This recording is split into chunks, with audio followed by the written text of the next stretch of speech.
You know, part of me was a little disappointed to hear the exact same song again. You know, for the, for the second game. But another part of me was just as happy I got to hear it again. Anyway, how is everybody? Happy Friday. Hope everybody's had a decent week so far, and if not, hey, I hope it gets better. But anyway, welcome. So this just came out yesterday. So I'm very, very excited to dig in before, you know, the spoilers start coming out online. I'm definitely not going to be able to finish this in one session because it's supposedly like a 10 to 12 hour game. It's just not happening, man. It's just not happening. I don't know how much I'm going to do today. I think it all just depends on like how long my migraines will let me go. Because boy, they sure are stubborn. At least I don't have the head fog that I had when I first, you know, tried to take a rest and wake up. So yeah, we're good. I'm ready to jump right in. Let's make a splash with this here mystery. Let's go.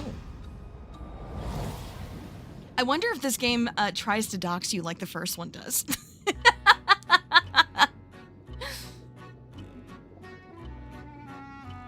My apologies for the wait. Welcome. How wonderful it is to see you again. I am the storyteller, your guide to the world of Paranormasight. Now then, I understand you might be keen to dive into our story. But there are some important matters I must address first, so please bear with me a while longer. First, this game uses autosave. Game will automatically save at regular intervals, so you may stop playing at any time. Next, please look at the upper right of the screen. This is the menu button. From here, you can check the text log, view files, adjust your settings for auto mode. You can also adjust the volume and other game settings in the options menu. If you find that certain effects make the text difficult to read, you may turn them off. I recommend you check the brightness, controls, and other settings now before continuing. Joke's on you! I did that when I was first setting the game up. Let's go!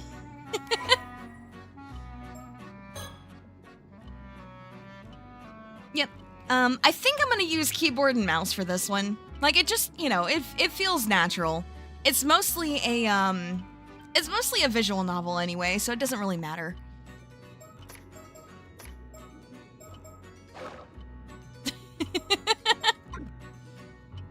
Now, let us go over the basic controls. When the game is in your control, you may drag the screen to look at your surroundings. Yeah, that's like one of the things that I actually really liked about the first one. And just, I guess, like, what they do here in general. When you're in certain places, you can, like, click and drag to, like, actually turn your perspective to actually look around you. So you're not just, like, staring in front of you at all times. It's pretty neat. You will once again be able to move after this, so try taking a look behind you before turning back to me. Yep. Like I said, it lets you turn around and look. It's nice. It's pretty cool. Definitely makes it feel a bit more immersive. I really like that. Wonderful. Well done. May also select the face of an individual in front of you to talk to them. Please, go ahead and try with me. Alright, I'm just gonna click on your face. Yeet. Bravo! A fine display. There are times when you'll be presented with options such as these. Do not fear, you will come to know where we are eventually. Once you've seen everything an option has to offer, a checkmark will appear next to it, like so. Oh, so you've forgotten who you are, have you? But there is no need for concern. It is for that reason I am here to guide you after all. You may be confused at first, but continuing through the story should allow you to remember your true objective. That is all for my explanation of the basic controls. I'll explain other essential functions when the time is right. Ah, yes, there's one more thing I wish to confirm before we continue. As you may know, I previously served as guide to a different tale in the world of Paranormasight, one concerning the 7 mysteries of Honjo. You wouldn't happen to be familiar with the events of that tale, would you? I am! Is that so? So we've met before, then? You looked quite different during our previous encounter, so I failed to recognize you at first. My apologies. Well, you know, I do have a new outfit since then, so... In that case, there is nothing I need to warn you about. Well, I believe I've kept you waiting long enough. Tale you are about to experience concerns a number of legends passed down in Ise Bay, a stretch of sea bordering Mie Prefecture. Specifically, those legends involving mermaids. Yes, as the subtitle suggests, our subject this time is the widely familiar mermaid. Since ancient times, a great many legends about mermaids have been passed down in countries all around the world. In Japan, many of the legends famously include the idea that eating their flesh grants immortality. The tale of Yao Bikuni, which continues to be told in places such as Wakasa Province, modern-day Fukui Prefecture, is probably the most well-known. These legends have spurred those with a yearning for immortality to seek out mermaids since ancient times. Of course, as I just mentioned, these are only some of the many legends concerning mermaids that exist across the globe. Indeed, many have sought out mermaids simply due to the fascination with their status as rare and mystical beings. They have also served as the inspiration for countless creative and artistic works throughout the ages. It would seem that mermaids possess a mysterious charm that has captivated the human heart for myriad reasons, irrespective of era or culture. Yippee! Okay, so it's like telling us, yeah. Okay, so that's where the story takes place at, is like right here. Gotcha. Central Honshu, okay. More like Hongshu, am I right? Anyway, okay, let's see. Yep, Ise Shrine is a place of enshrinement for the goddess Amaterasu. Oh! Okay, okay. Man, they got a lot of stuff going on here. Sheesh. Okay. And then the bay? Yep, makes sense. That would be right there. Mm-hmm. Sea of Ise. Okay. Cape Irago in Aichi Prefecture to Cape Daio in the Mie Prefecture. Okay, got it.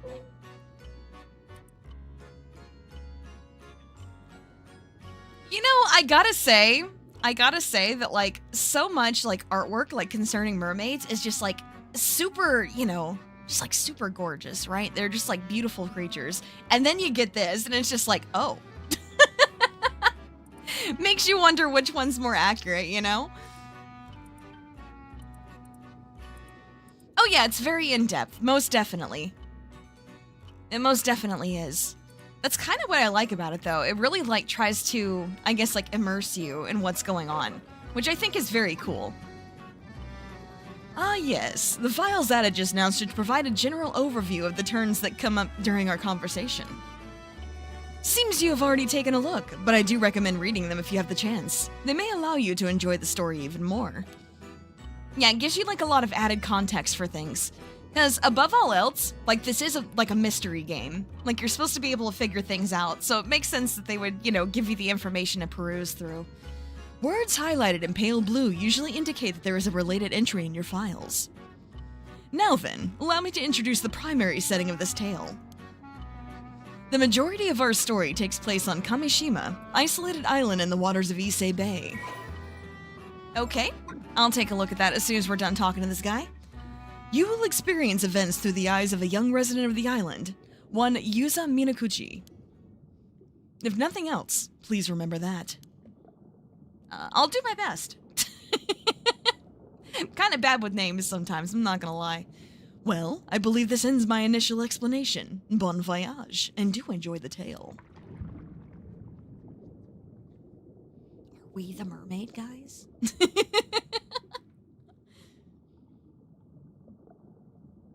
All right.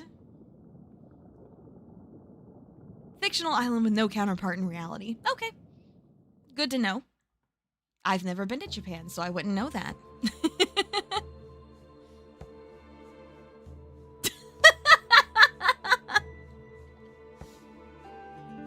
Did you come to me, or did I go to you? Cannot recall whether it was a dream or reality. Cannot recall if I was asleep or awake. I should have read that faster. That's my bad. 1980X! Holy shit, this is before a lot of you guys were born. Let's go. Right, this should do it. All good to go, Yuza? Yep, ready as ready can be. Feels so light. Bet I could even outsmart a shark. Or outswim a shark, my bad. No, more than that. I was born for this moment. Legend of Kameshima's patron saint of diving begins today. Also, you're not gonna get me with that, you know, with that name mistake there, Shrimp. It has Coochie in the name. Of course I'm gonna remember it. I'm sorry, that was a little out of pocket. Whoa, sounds pretty impressive. But this is your first time diving out in the bay, so don't push yourself too hard, alright? Yeah, I know it's my first time, but somehow I'm brimming with confidence. I just know I can land a massive haul if I try. Well, glad to see you're raring to go. Make sure you don't go too far from the boat at first. Best friend, Azami Kumoi. Is it Azami or Azami? I don't know. Not sure. No need to worry, Azami. You just focus on getting the grill ready. We're having a feast tonight. I'll hold you to that.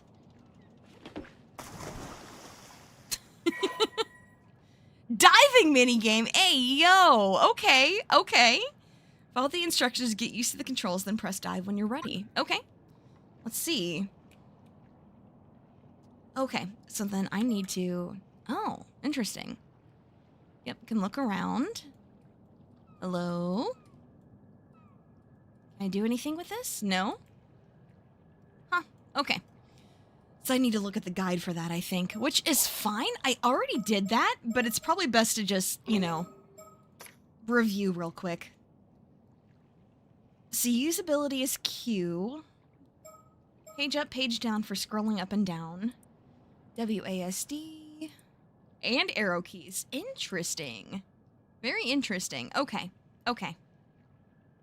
There are worse things than being tricked by someone's name. Oh yeah, of course there are. Alright. Okay. Okay. Yeah, let's go ahead and jump right in, shall we?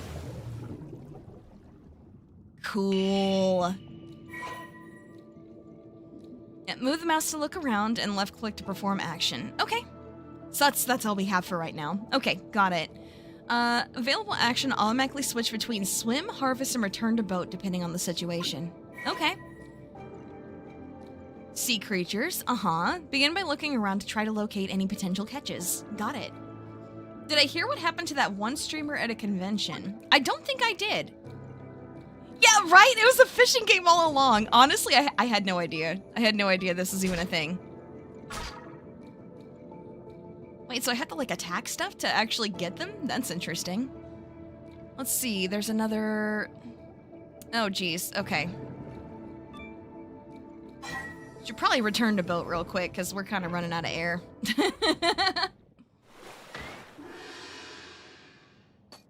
Oh, no! Okay, I took too long. I was running out of air. Well, shit, okay. Yeah, let's replay the tutorial. We can get at least 2 things and get to level 2, so let's do that. Nearly died at the Chukon. What? That's funny. That's funny.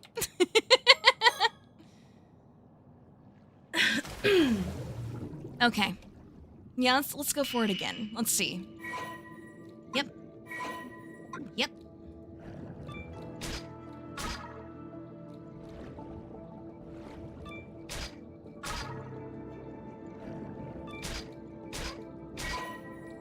Okay. Best to go back to the boat fort, turns out. Okay, let's see. Yep, turn your viewpoint upward and select return to boat. Okay. Yeah, let's go.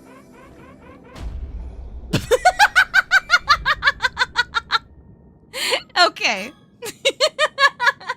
Hey, you know what? That's great, though. That's great, though, because we just got our first achievement.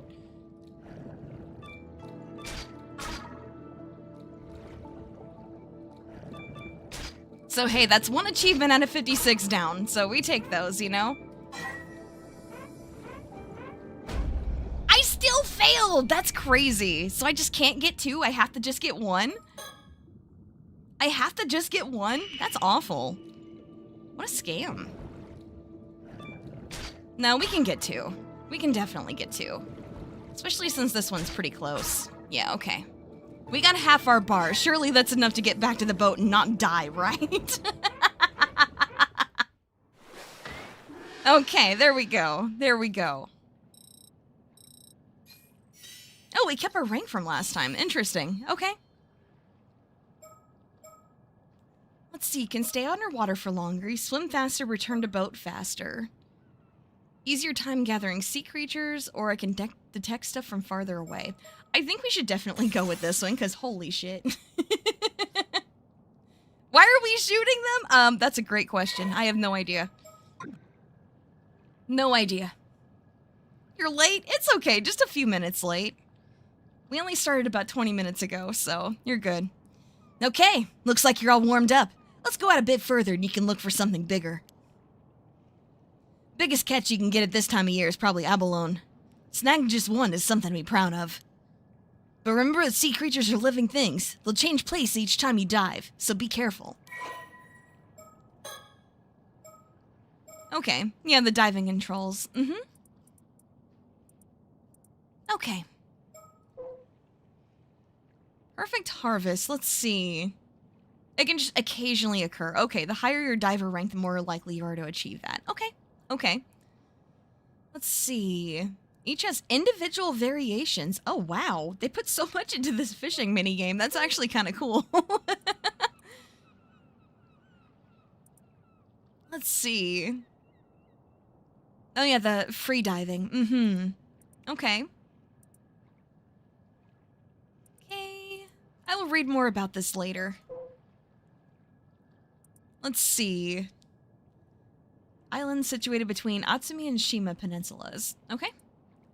Let's see. I mean, it does kind of look like a turtle shell. Kind of cool. Noble scallop. Okay, so the red one was actually 19 points, so that was actually the rarest one, so that's cool.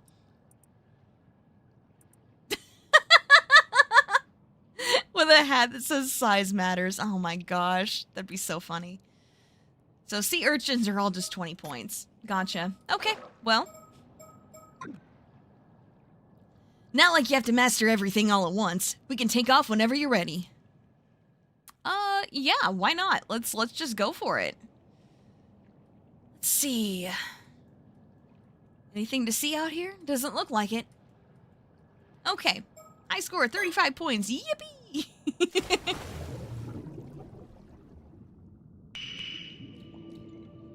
Okay, so we got this.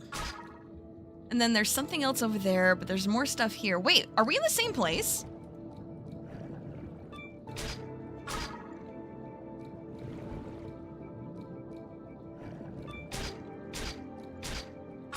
Okay.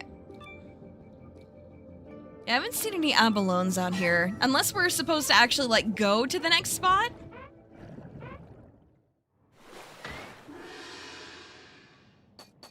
Yeah, not bad. There you go, 51 points. That's pretty nice. Okay, cool. Cool. Should I go swimming or gathering? I mean, I guess I'm gonna level up pretty quickly each time, so it's fine. It's fine. Made the snail hat cool. And then the minigame is never brought up again. That would be kind of funny, I'm not gonna lie. Yeah, let's go with that one. Okay.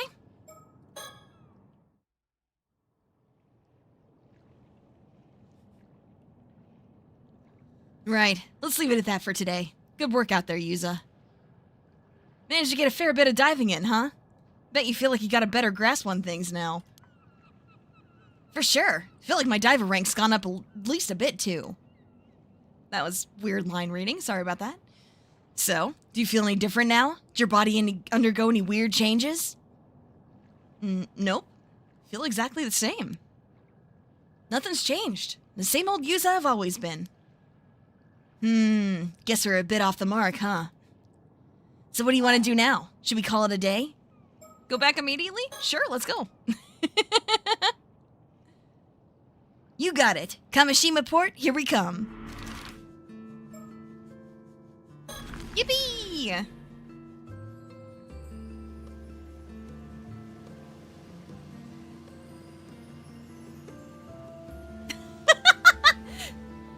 Gotta say, like, our pro tag just looks so goofy in that moment there, because you just see, like, the top half of the body. But there's not enough space in that boat to accommodate the rest, so where did he go? Hey, Yuza, took her catch to the market while you were changing. Oh, thanks. I appreciate it. Keep this up, you should be able to make a healthy profit, even with the price of gas. That's great. I'll have to keep at it then. Bro's kneeling? Maybe. Maybe he's sitting. There you are, Azami. Don't tell me you went out fishing today. Oh. She's a lot older. Okay, we'll change that. Oh, Chie, how's your back doing? Not gonna get any better lounging around at home, that's for sure. More importantly, no one's meant to be taking their boats out right now because of the storm that's on the way. Don't tell me you didn't hear. Yeah, but it was more of a warning than a rule, and the weather looked fine, so I figured it was okay.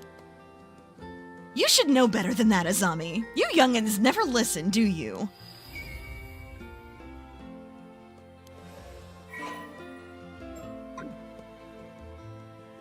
And going out with that Minakuchi boy of all people. Actually, Azami only took his boat out because I asked him to help me out with my work. Wait a dang second. Don't tell me you went out to dive. I did, but why do you ask? Am I not allowed to be an ama diver? Absolutely not. I won't allow it. What? Why? Yuza's a member of the association, same as everyone else. As long as he follows the rules, it should be fine, right? Sure, it's rare for guys to become ama divers, but it's not like it's forbidden or anything. That ain't what I'm talking about! I'm saying he shouldn't be allowed in the sea! It's obscene is what it is! Everyone agreed to put up with him being on the island for Suyu's sake. But now he gets it in his head to go diving of all things. Have you no sense, boy? Seems like I'll have to have a few words with Suyu. You not knowing your place is gonna cause everyone trouble. Listen up, Minakuchi boy. You better keep your head down and stay put on dry land where you belong. No more diving, you hear? Why is she so rude? I have no idea, man. Hey now, don't you think that's going a bit far? No need to lay into Yuza like that. Azami. What? You really don't think anything of all this? After what his mother did? Nope, not at all. Yuza hasn't done anything wrong. He was a victim of the disaster too, maybe more than anyone else. Recently, there's been this strange rumbling coming from the sea. Same rumbling as 5 years ago. Everyone's scared of what might be coming. They're bracing themselves for another big disaster. Oh, is that what you meant by the storm? Weather forecast said things were going to stay calm for a bit, though. To hell with the weather forecast! It didn't save us 5 years ago. Anyhow, you see why we've got to stay in the God of the Sea's good graces. No doing anything to upset them, got it? The hell? What is that supposed to mean? Don't let it get you down, Yuza. Chie isn't a bad person at heart, but the old folks here are all pretty firm in their beliefs, I guess. Yeah, it's only natural. I was kind of expecting it, to be honest. Still, I didn't think she'd get that mad. Guess they have a bigger chip on their shoulders about all this than I thought. Seems like they really think your mom was to blame for the disaster.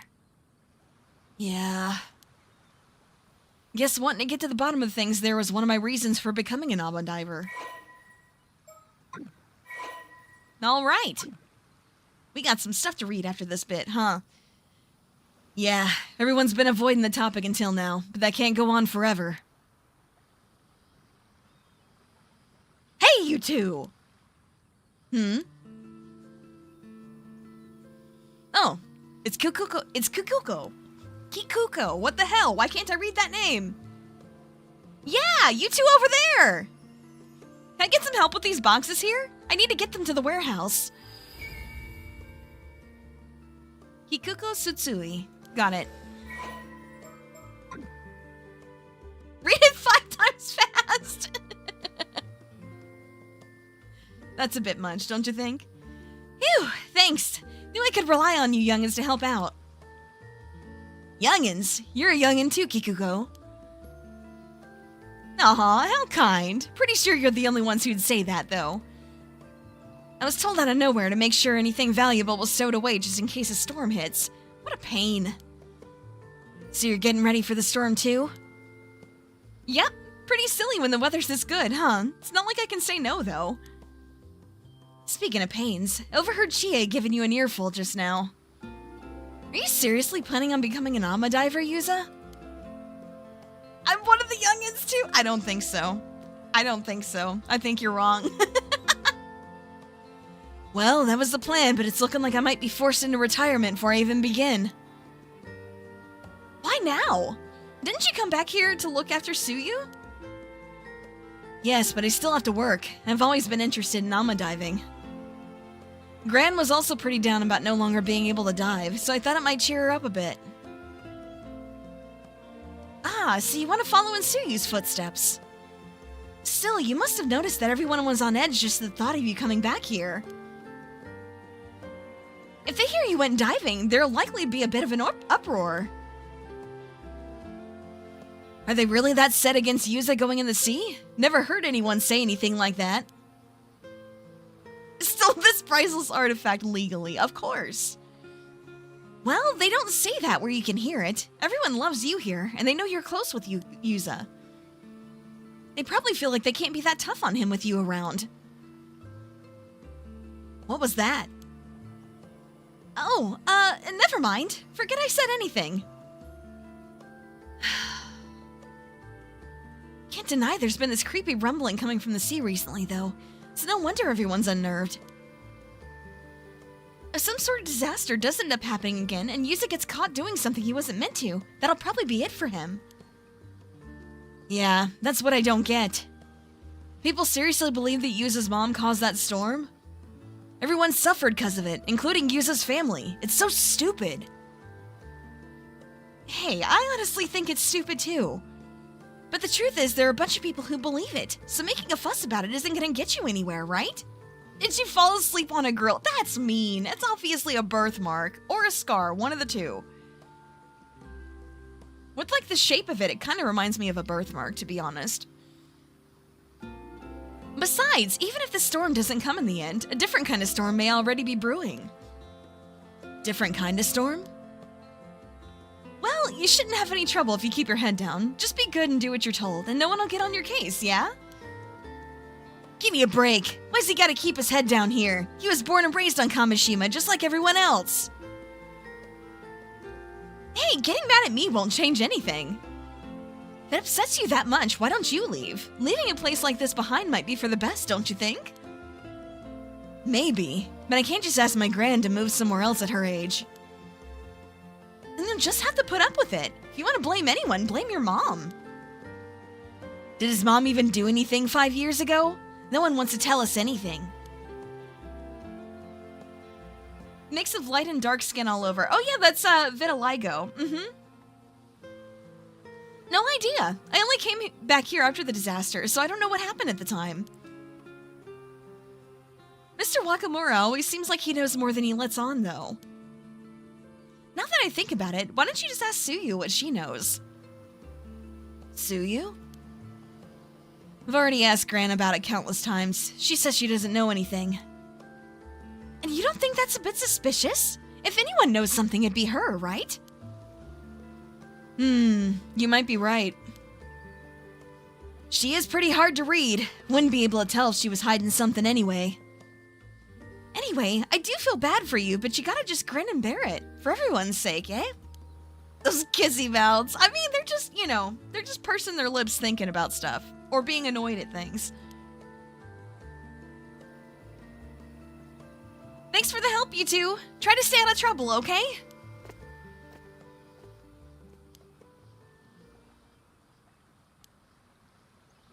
Kikuko really seemed like she didn't know anything, huh? But folks are way more on edge than I thought. Yeah, I've gotten the sense I'm not exactly welcome here ever since I came back. But I didn't think trying to make a living here would lead to that much backlash. I didn't realize everyone disliked my mom quite that much, or that they were so suspicious of her. Seems like the timing wasn't great either. Everyone's wound up about these ill omens that are happening right now. Still, I'm sure now that my mom must have had some sort of secret. I'm almost certain it had something to do with what we're looking into. If everyone hears that I went diving today, might prompt people to start talking about what happened 5 years ago. True. If there's anything to ask about any time to ask about your mom, it's now. Think we should see what Old Man Wakamura and Tsuyu have to say about all this, too. Yeah, assuming Gran agrees to talk about it anyway. You're part of a horror visual novel, so the rumors about your mom are absolutely true. Probably. However, the night would see unprecedented calamity descend on Kamishima. Oh shit, for real?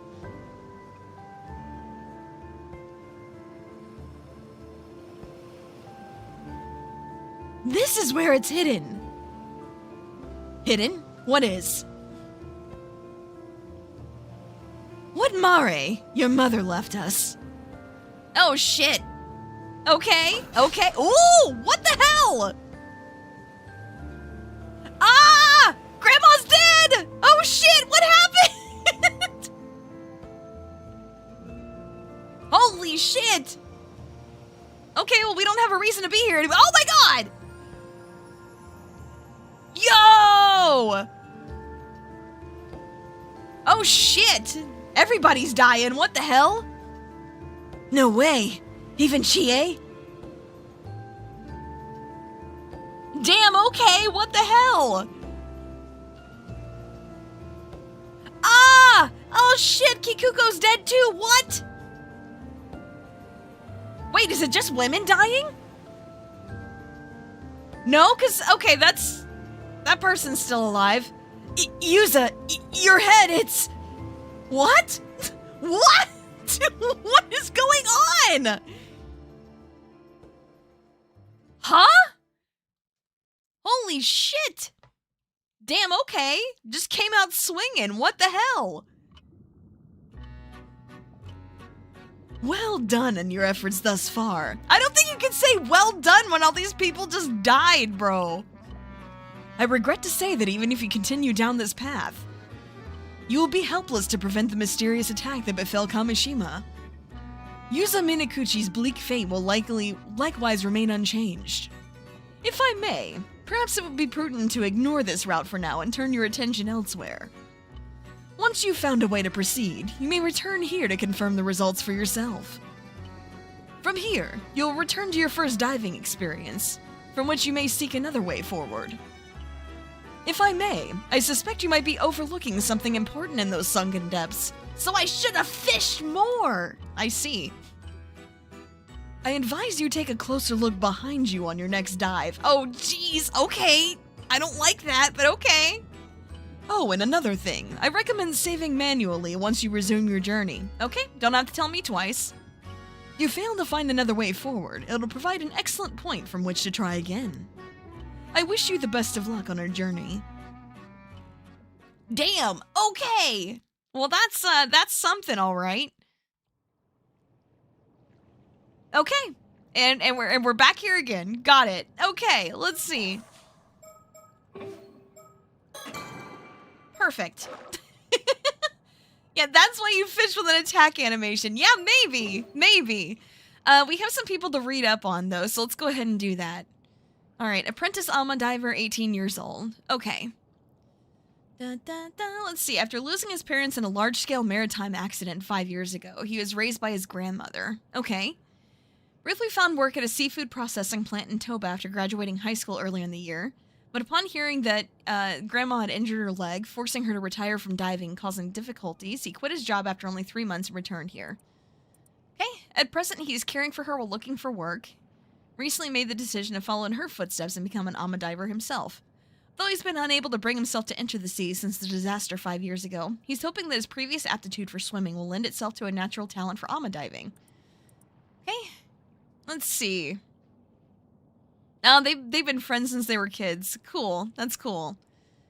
Although the maritime disaster 5 years ago saw a drastic shift in the way most of Kameshima's inhabitants treated Yuza, Azami alone continued to treat him the same. Even now, it's not uncommon for Azami to find himself caught up in Yuza's eccentric exploits, but he's always quick to laugh and follow his lead. Okay, they sound like they're good buds. I love that for them. Yeah, time to perform more obscenities, because we're back in the water again.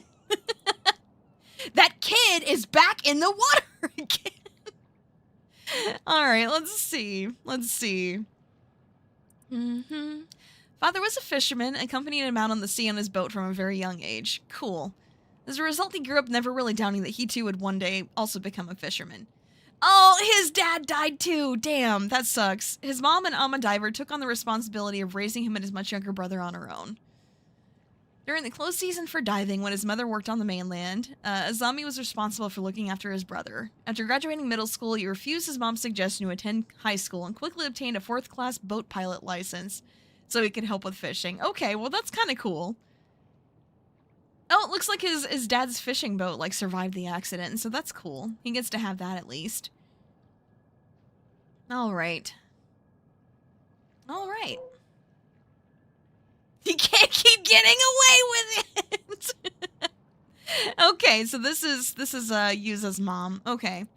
Having gone missing in the Kameshima Southern Sea disaster 5 years ago, she was declared dead a year later after search parties found no sign of her. More than 20 years ago, Mare Somikawa, arriving on Kameshima with no possessions to her name, expressing that she had taken a liking to the local environment and wanted to move there. Remained tight-lipped about her background, only revealing that she was from a small town out in the mountains and that she had to leave her home for undisclosed reasons. Interesting. Oh, see, they were suspicious of her from the start. Okay, this is just that whole, small town, outsiders up to no good, BS. After settling on the island, she showed an interest in the AMA lifestyle and eventually took it up after displaying a talent for freediving, with Sugu Minakuchi acting as her instructor. Got it.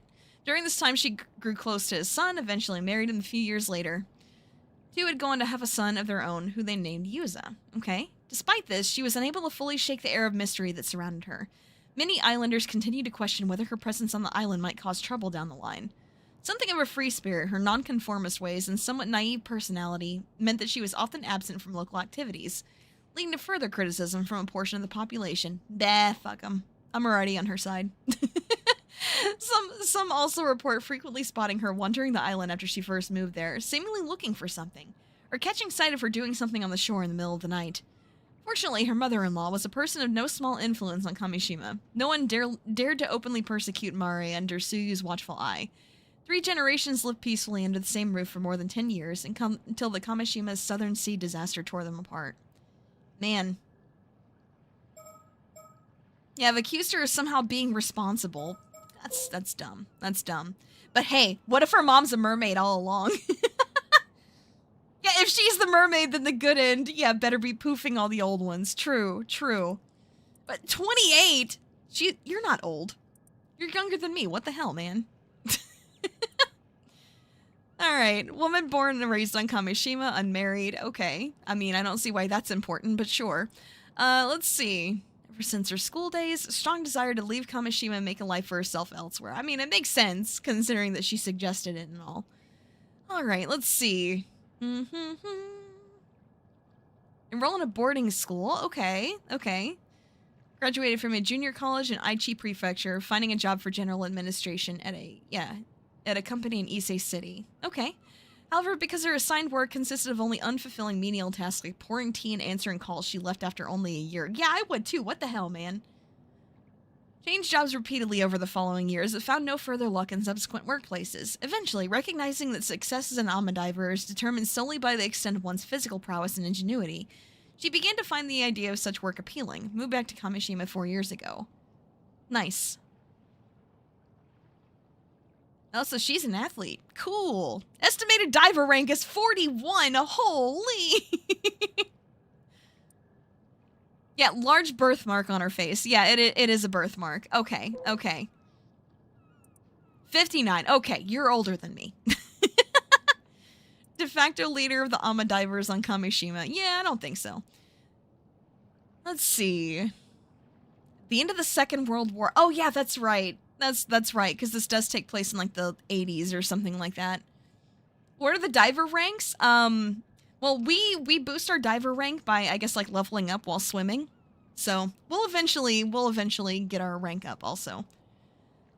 Been working as an Ama diver for close to 40 years. That's wild. I can't imagine just going in like somewhere between 29 and 58. Well, I did say, you know, I did say 30 plus, you know, so yeah, it's a game rank, not a life thing. Yeah. Estimated diver rank is 67. Well. I can't believe we just got 6-7. That's crazy. Okay, let's see. 3 fishing vessels that set out to sea were suddenly caught in an unanticipated storm and flounder, leaving all but one of the 11 fishermen and Ama divers on board missing. Oh, we were the sole survivors! Shit, okay, well, no wonder they're like, that kid's bad luck. Tells you everything you need to know about this. Kinda. I thought it was pretty funny. Anyway, nice to meet you. I don't think I've seen you around before. Hope you've been having a good week, and if not, I hope it gets better. Alright, let's see. Okay. Alright, let's see. So, okay. Oh, okay, this is Azami's dad. Okay. And all 5 crew members reported missing. Okay. Yukiji Nishikawa. I don't think we know who that is. And then, yeah, okay. Yeah, this is dad. Yep, dad and one other crew member mentioned missing. Okay. 1 passenger recovered with slight injuries. Dissociative amnesia due to psychological trauma. Oh. So is that us then? I could see that being a thing. And like just not knowing what happened at all. Alright. Helped them escape the boat before the waves engulfed it. I mean, yeah, that makes sense. Alright. Yep, I could see how that would be traumatic and you would kind of block that memory out. I get it. Let's see. Yeah, appeared relatively composed in contrast to the grief around him. Yeah, I mean, you know, if he kind of disassociated, it makes sense. Okay. And then he pretty much, like, got booted off the island because they were like, no, F this kid. Okay, let's see. Yeah, speculation began that she had done something to incur the wrath of the god of the sea. Yeah, I mean, that's the thing, is, you know, since she came there, they were always suspicious of her, so they were probably just looking for a reason to blame her for stuff. Yep, send him away. Yeah, makes sense. And now he's back. Okie dokie. Let's see. That was the last thing we had to read. So let's get diving, shall we? Actually, wait. I should save so I don't have to read all that again. All right, let's go. Let's see. I should look behind me on my next dive, huh? I don't know if I like that.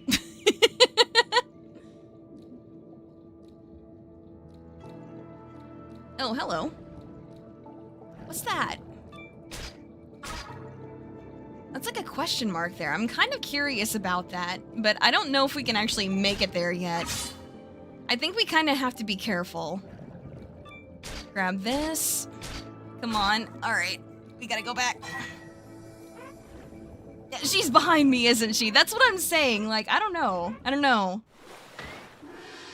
So clearly the boat accident will have weird mermaid sorcery and he forgot. Yeah, that's probably the case, honestly. All right. So I assume that yellow question mark thing is what we're supposed to be going for. That's my assumption, at least, so we'll see if that's the case or not. It was this way, right? Yeah, it is. Okay. Okay, let's grab this too. Damn it, that kind of wasted our You know what? We'll level up though, so we should get more oxygen. Yeah, one sea urchin at a time, honestly.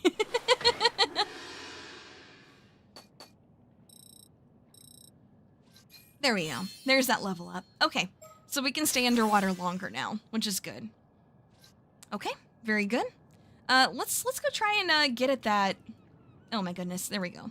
Let's go try and get at that yellow question mark this time, shall we? Let's see if we can actually get it this time. It's this way.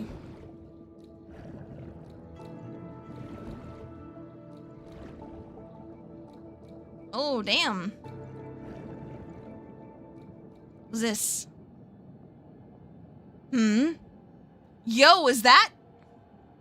Wait, is that me? What the hell is that?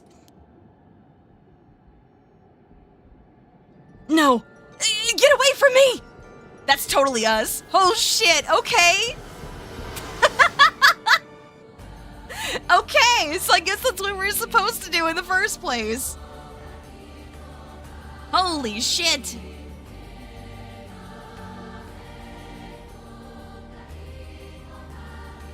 I love how it's still just like showing us all the dead bodies from the other intro route though.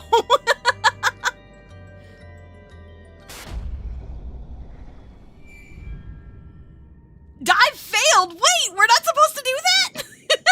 Wait a minute. So we're not supposed to do that. Okay, well then let's not do that, I guess. What the hell? Yeah, credits rolled already. That's it, we beat the game, guys.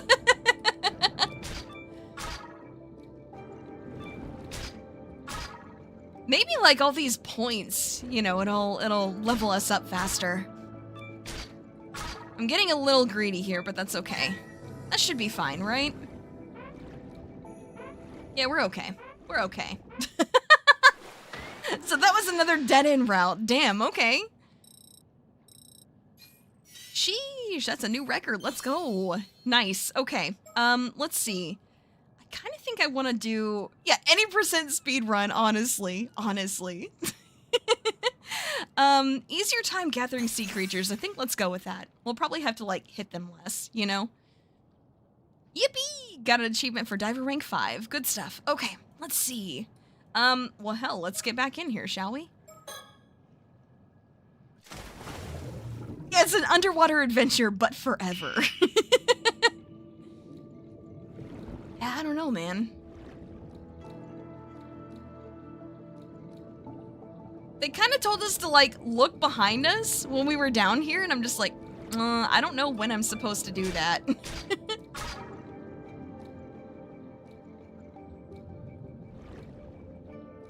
We not have anything nearby? Really?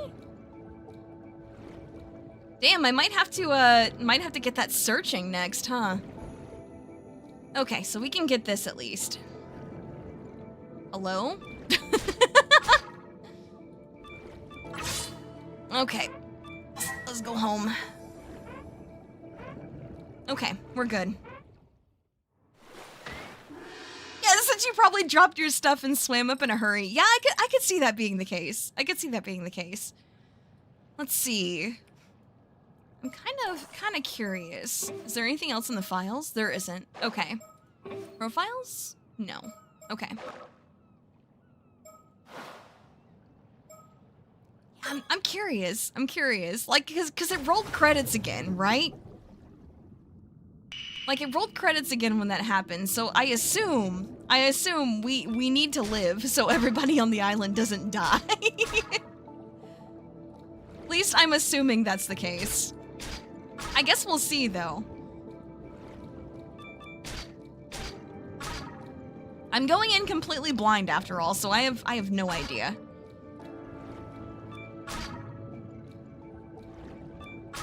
Best we can do is just, for now, just keep stacking points, I guess.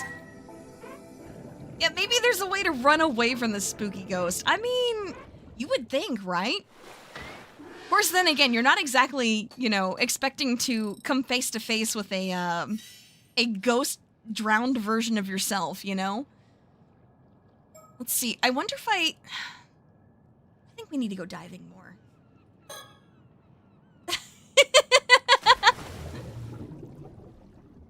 Well, see, this is for a reason and not because I'm scared. This is like, you know, I need to boost my diving rank before I can go out farther.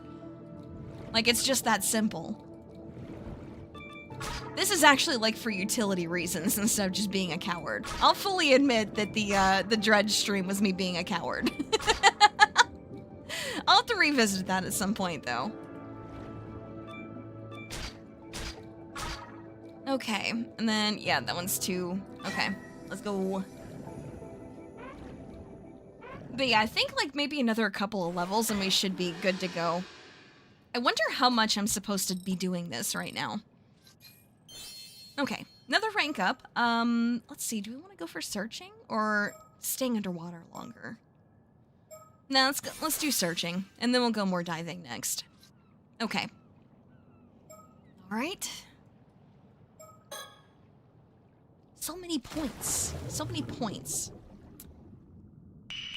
We can probably go a little bit further in this direction, though.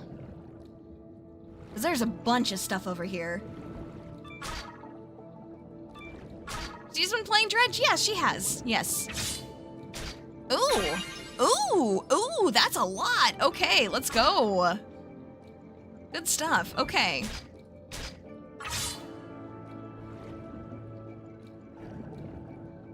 Give me this. And, yep, give me that too. All right, let's go home. Oh, I'm kind of far away. Am I gonna make it? Yeah, I'll make it. All right, we're good. We're good. Yeah, the underwater music is really nice. Yeah. Damn, that's a lot of points. Hell yeah. Okay, still not enough for a level up, but that was a lot of points. Got that Wii Store vibe? I don't know about that one. How far out am I supposed to go? I don't know, man. For the sea Gucci? That's crazy. That's actually crazy. Oh, I'm a terrible influence on you guys, SMH. Okay, let's see. Oh, give me this. Give me this. I mean, that seems pretty promising over there, but should I go? Yeah, I can stand a little bit more. Okay, let's go. Literally seen it. I mean, yes, but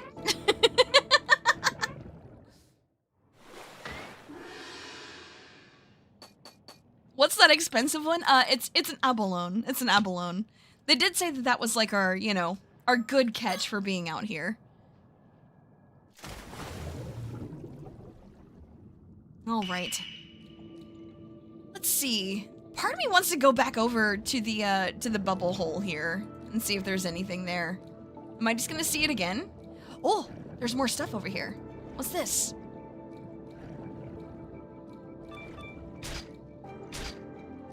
Oh shit! I can't do this right now. Okay, I don't have the gathering skill for this. I can't do that yet. Okay, so that's our goal now. We need to grind our skills more so we can do that. Got it. Understood. Understood. Nothing gathered. Ah, oh, jeez. Okay. All right. So let's gather more stuff so we can work up our diving rank here. I mean, they're giving us plenty of stuff here in the shallows, so we should be able to, you know, grind that up pretty well. I do think that's kind of cool. I am very curious about, like, I guess why they kind of make you do it so much. Because I'd heard from somebody that, like, posted on social media about playing it that, you know, the beginning is a little bit slow, and I see what they mean now. I see what they mean. But then again, you know, I'm kind of enjoying the diving, so that's okay with me. Okay. Nice. Okay, let's boost that gathering, I think. Actually, should we do diving or gathering? I don't know. Let's do gathering. Let's see how that works. Just to warm up your hands for the real challenge later. I guess so, huh? I guess so. But you know me. I like my fishing minigames, so this is perfectly fine with me. I have no problem with this. I have no issue with this at all. As a surprise to absolutely nobody. There we go. There's our rare one. Very nice. Okay, let's see. Hello. I'll take this. Oh, shit. That was nice. Okay.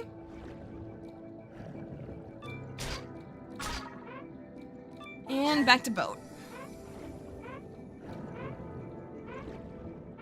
Okay. Yeah, we still got to get that that diving score up, because that was 400 points. Yippee! All right. I kind of almost want to like boost like the diving score like to maximum before we do anything else.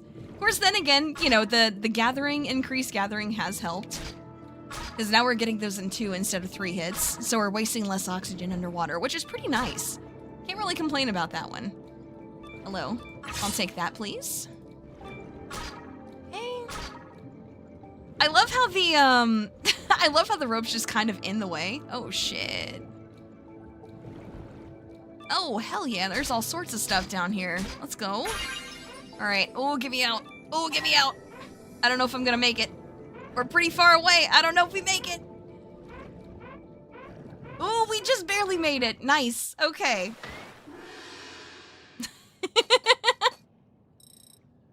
No, it's not that I want to. You saw where we found something.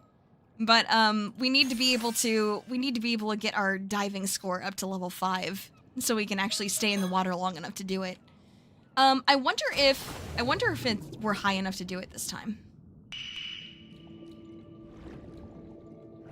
Okay, let's see.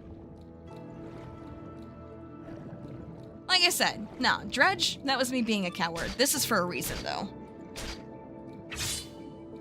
Let's see. I mean, we might be able to do this if we keep getting those perfect hits. We can get like another like perfect hit or 2. We should be able to do this.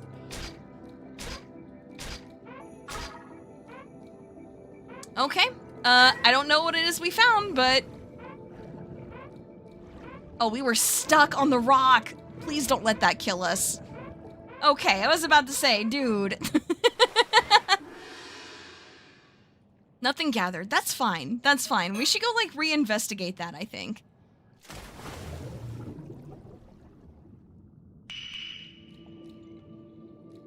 Yeah, let's go, like, take another look at that, I think. Okay.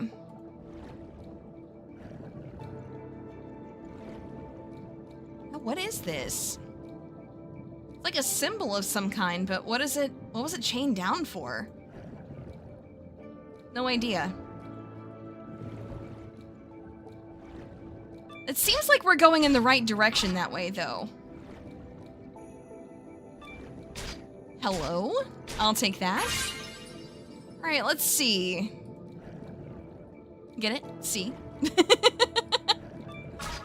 Okay, let's see. What else do we have here that we can potentially get our hands on? I guess that, right? Alright, let's go back. Alright, alright. The real horrors of diving addiction, honestly, though.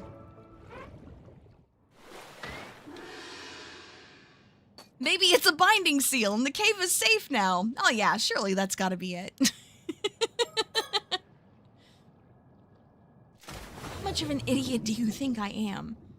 Just genuine question. Genuine question. Although I will say that, like, our, I guess where we should be going has been, like, out in this direction. So there we go. Okay.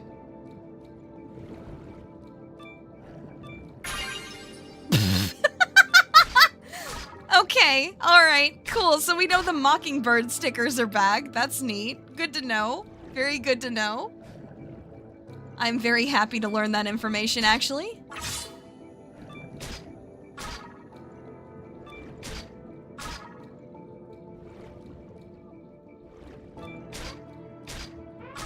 Alright, let's get back. I keep really risking it with how far away from the boat I'm getting there. Yeah, all the sealed things when you're leveled up and it's like the rumbles have ended. Imagine. That'd be so damn funny.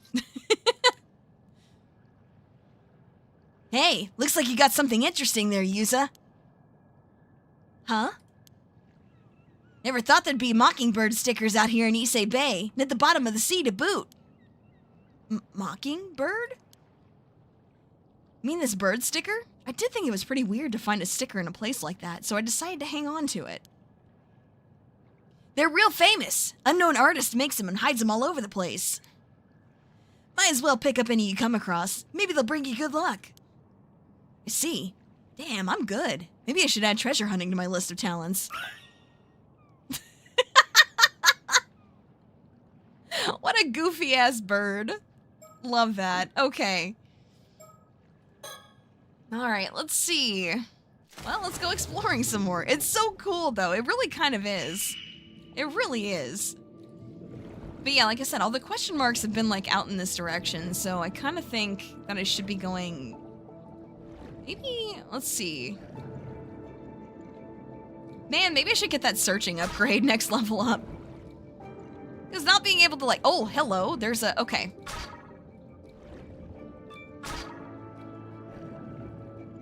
Another sticker? Nice. Okay, cool. We take that. I kind of hate that they're, like, unimportant stuff, though. Because, like, yeah, don't get me wrong. I love treasure hunting as much as the next person. But I would also like to be able to, actually progress, you know?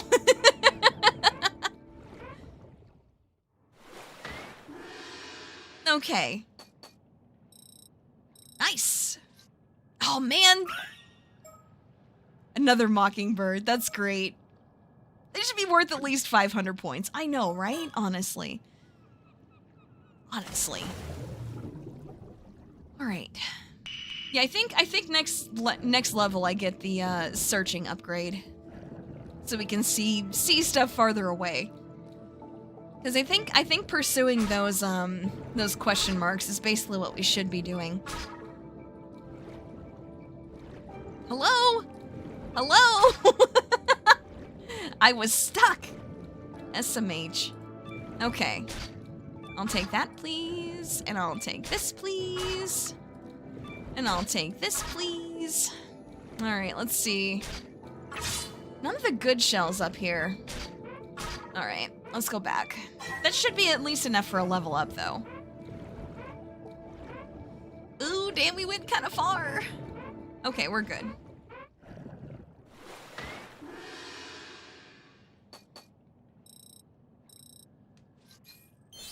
Nice. Ooh, actually, swim faster, return to the boat faster. Yeah, let's do that, because it basically, you know, lets us stay out even longer. So, okay, let's see. Still have plenty of time left, so feel free to dive as much as you like. Seem pretty confident, so I'm looking forward to seeing what you bring in. I know you can do anything you put your mind to. Aw, what a bro. You know what? You're chill. I hope nothing bad happens to you, man. I really do.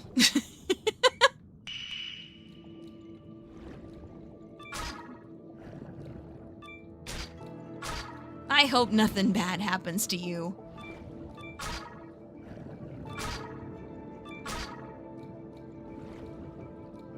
Pretty good at getting these abalones. I'm trying my best, man. I'm trying.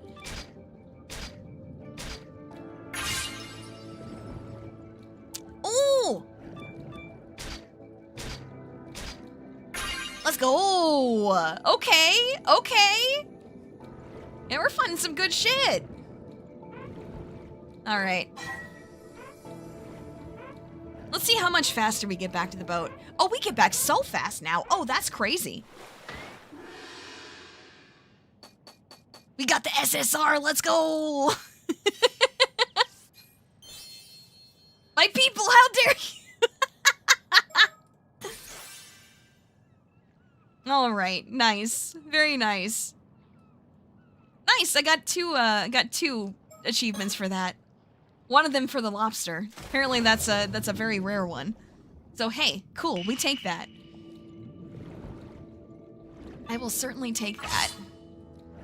Damn, okay. But yeah, it's not a shrimp, it's a lobster. Too big to be a shrimp. Don't be silly. Worth a lot of points at least. True. Very true. I mean, would you rather be one of these shells that's worth like 20 points? I doubt it. Does it like rock? I don't know. I don't know. It's a great question.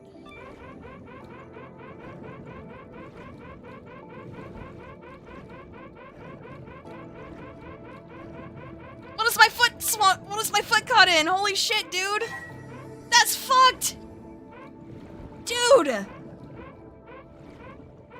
Dude, we almost died out there! That's crazy! I did take the time to look back, because I was like, oh god, did something like grab our foot while we're down there? But no, I didn't see anything. Dude. That was scary. Of course, then again, it's not like there's a, you know... Think you just got caught in the kelp? Maybe. Maybe. But knowing that there's gonna be, like, something spooky going on at some point, you know, can't really help but be like, I don't know about that one, Chief. It was, like, right over here that we got stuck, wasn't it? Oh! I found another one! Guys, I found another lobster! Let's go!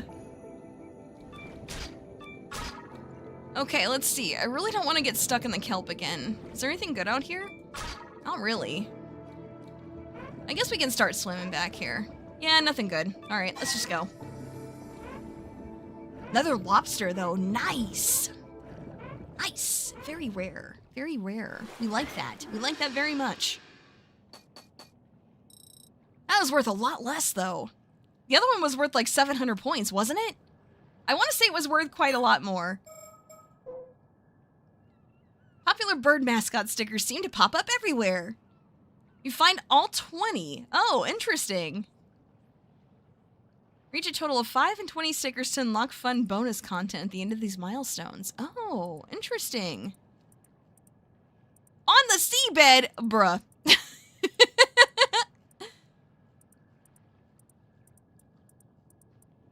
There's 2 more on the seabed. Oh, man. Where am I gonna find those? I don't know where they are.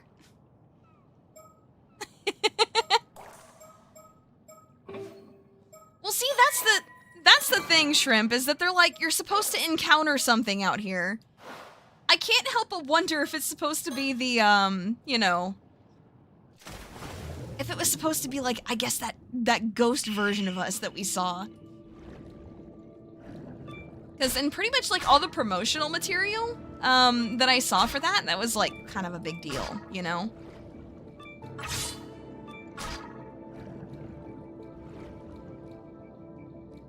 see. Well, at our current search level, we can't really see a lot of stuff. Oh shit, hello.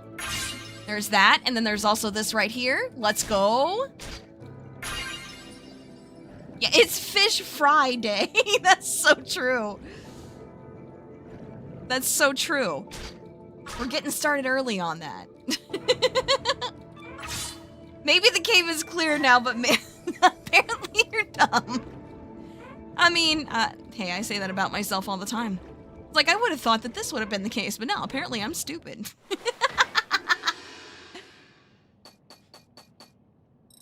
There we go. That's more like it. That's more like it. Okay. Okay. Awesome. Let's go ahead for the full diving. There we go. Yeah, because I wonder how we're supposed... Yeah, when do we get to the frying portion? That's a great question. That's a great question, actually.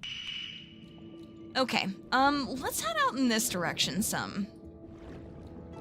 I don't feel like we find too much out here, except for, like, you know, points of interest, I guess. But hey, maybe I'm wrong. Maybe we will find something. Okay, I'll take that one, sure. I mean, hey, 90 points is nothing to sneeze at. Another abalone, nice. 338, very nice. Oh, there's another one right there, wow. Okay, we take that, we take that. Finding some pretty good stuff right here, actually. I'm surprised. Dude, we feel so far away, what? Oh, we did, we went really far, actually, holy shit. We went farther than I thought we did. Not bad, not bad. Cool, cool, cool, cool. Okay, let's see. I think let's maybe go for searching. Because I do want to be able to see stuff from farther away. Okay. But yeah, if we get our diver rank up to like level 16, I mean, we're gonna be maxed out. So. Wait, no, hold on. We're level 12 right now and it's, I'm gonna have to look again. I might have to redo my math. Yeah, surely we make progress once everything is upgraded. That's really what I'm hoping for, to be honest. Okay, well that was not worth it. I'm not seeing any damn thing out here, man. Let's go, never mind. Jackpot. Not bad, okay.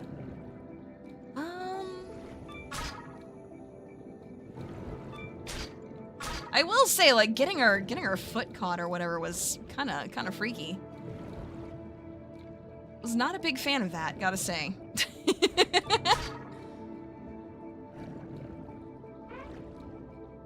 Yeah, I know. Let me just get this one last thing and then I'll come up. Oh my gosh. That's the only thing though, is that like without us getting things like abalones and lobsters every time, it's gonna take a while to be able to actually level up. Bonus? What did I get a bonus for? Alright, I mean, I'll take that, but sure. Okay, so we got 1, 2, 3, 4. Okay, I see. Yeah, we're ranked 13, so we have 4 more levels, so we'll be ranked 17. I was right, but I forgot we started at rank 1, so that's my bad. Okay, let's go, let's see, where? This way, maybe.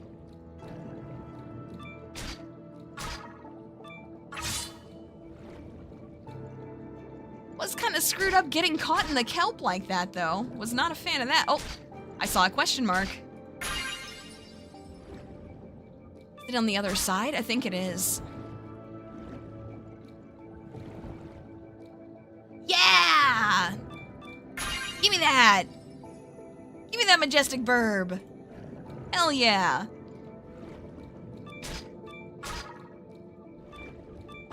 I am a little bit more cautious out in this kelp area because I'm like, you know, we keep getting like caught up here. If it happens once, it'll happen again, you know? If it happens once, it will definitely happen again. So I have to be really careful.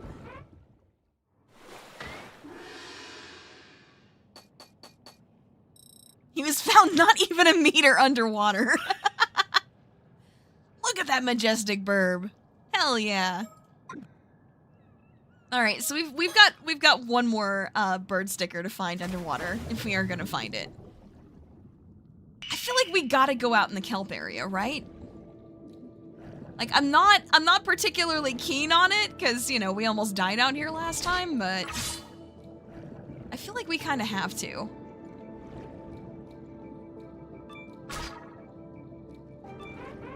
Oh, damn it. See? See?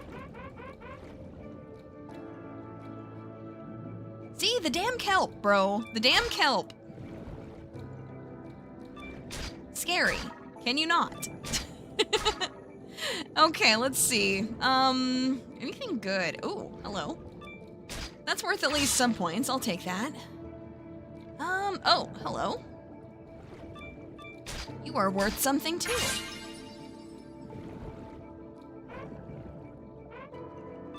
Oh, I thought you were saying that as a joke, Lum! Oh my gosh, I didn't realize that was something that actually happened out there. Ooh, that's scary.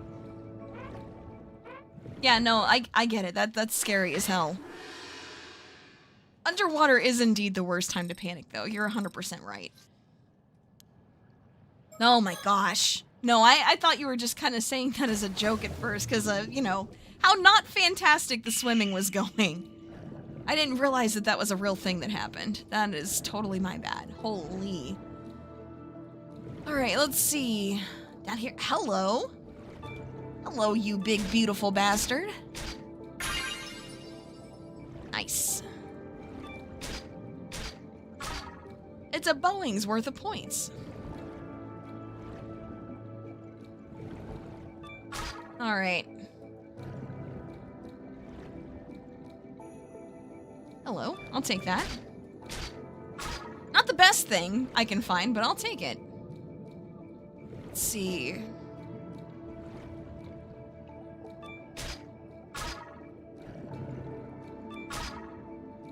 Yeah, it was definitely a misunderstanding, for sure. Wouldn't it be some shit if we were, like, trying to go back to the boat and we get our foot stuck in the kelp? That'd be some shit, wouldn't it? Okay. There we go. Let's see. Let's go for searching. So maybe we can detect things farther away. Okay. Let's go this way this time. Well, okay. I mean, hey, right off the bat, I'll certainly take that. Let's see. What else we got up here? Oh, that's worth something. I'll take it. Other kind of stuff we got. Okay, there's those. Urchins are fine too. Hello. Nice. Nice, another abalone. Okay, very cool. Okay. What other stuff do we have here? I have no idea. We're gonna have to go back though. The only thing is, like, it's in like such short bursts. Yeah, this should be a pretty good haul. I think we got like what, 3 abalones? That's pretty nice. Oh man, magic pixel away from leveling up. Damn it. Well, damn it. Let's see. It was, let's see, that way, and then there's like a cave that way. Or it looks like a cave. Maybe it isn't a cave. I mean, kind of is. There is an abalone here, so let's go ahead and grab that. That'll be enough for a level up at the very least. There's another one. Nice. I do wonder, like, how far we can actually go. Because it does kind of seem like it just kind of cuts off here, you know?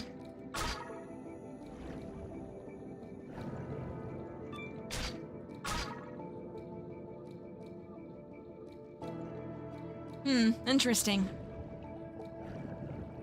Yeah, it makes me think that I drowned every single time. Honestly.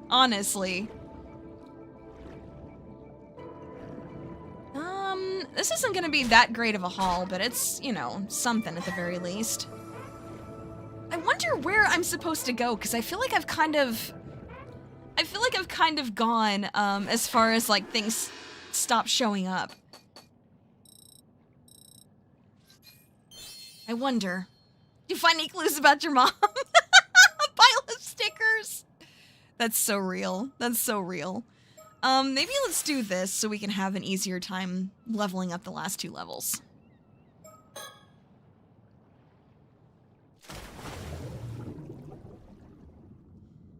I don't know. It just kind of feels like,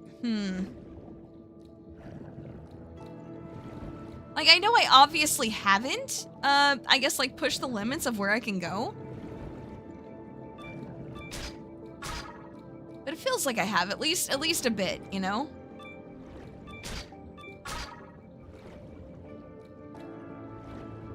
But, like, again, obviously I haven't, because, you know, we still haven't found the last sticker, among other things.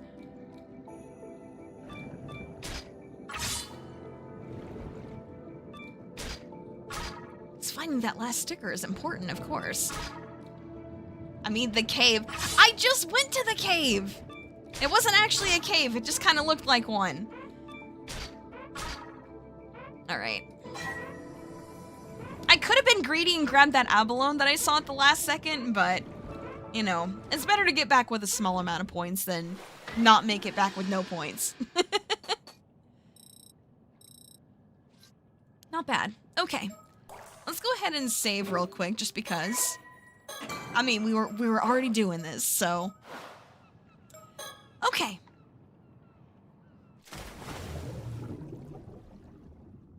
Okay, let's see. I mean, yeah, that area right there that I thought was a cave, it isn't actually. It just kind of goes around that rock. That's what I was saying. I already tried that. Like, I get what you're saying, but I did already try it. It kind of feels like, for the most part, I could just be ignoring those if I wanted to. There we go. That's something better. The spooky cave? What spooky cave? I don't think I recall coming across one. Or did I just block that memory out? I don't know, man. I honestly don't know. Yeah, it's clear that stuff just stops spawning after a bit, so there's really, like, no point in actually, like, going farther out. The one that killed me? No, I don't think I can go in there, though. Bro, give me the thing. Thank you. The one with our ghost? Oh. I don't know. I don't know. Maybe we can. Maybe we can. I kind of doubt it, though. It didn't look like there was anything there at the bottom. We could try it, though. I mean, hell. We just saved. What do we have to lose? Okay. One more level for gathering, and then we're done. What if we drown on purpose just to explore farther? I don't think we can do that. I'm pretty sure if we drown, we just die. But yeah, sure. Yeah, sure. We can, you know, we'll try the spooky hole.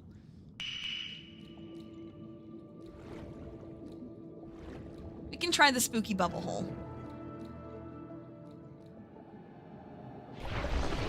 Oh shit! Oh shit! Silly of you to think drowning me would make me die. Nope, we do die. Alright, good to know. Alright, good to know. Very good to know. Okay. But there's no more ghost. Progress. I don't think that's what progress in that scenario looks like.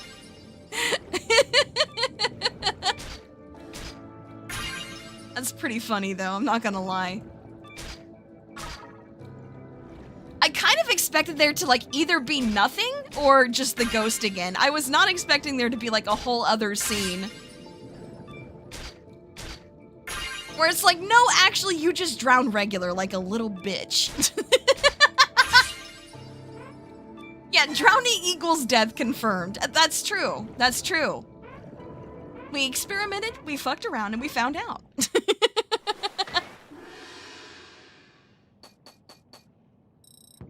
Instant death hole? That was my nickname in high school. I mean, what? Alright. There we go. Max level. Yippee! Okay. I still don't know what we're supposed to find out here.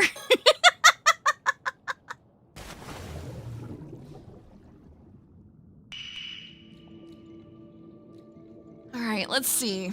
Yeah, I have no idea what we're supposed to find out here, to be honest with you. I have no clue. There's like... Oh, hello. Hey, big boy. I see ya. Yeah, there's like nothing here, man. I know they told me, like, look around, like, look behind me sometimes while I'm out here. I've been doing it, but I'm not seeing anything, you know?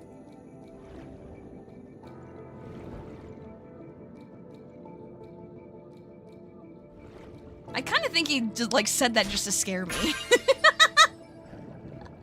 Oh, jeez. Alright. I mean, I don't really, like, need to be leveling up anymore. I think maybe, like, next thing I want to do is just, like, I don't know. I guess maybe swim out a little further than the, I guess that it gives me stuff to find, you know? Damn, that's a good haul. I mean, I can't level up my skills anymore, though. That's the unfortunate part. I do want to try something, though, because I kind of feel like coming across my ghost was important. That kind of feels like something important. So what if I stop diving now? We can see if that causes anything. But man, just look at you. How did you improve so much in such a short time? You're basically pro level now. I wasn't expecting you to pick up things that quickly. Heh, like I said, brimming with confidence. But it's also because you were here to help. Thanks, Azami. Aw, I didn't do that much, but I appreciate it. So, you feel any different now? Did your body undergo any weird changes? Nope. Feel exactly the same. Nothing's changed. The same old you as I've always been. Guess we're a bit off the mark, huh? Okay, well, I guess... Oh yeah, talk about the hole! There we go! Azami. Before we head back, could we talk for a bit? Sure, what's up?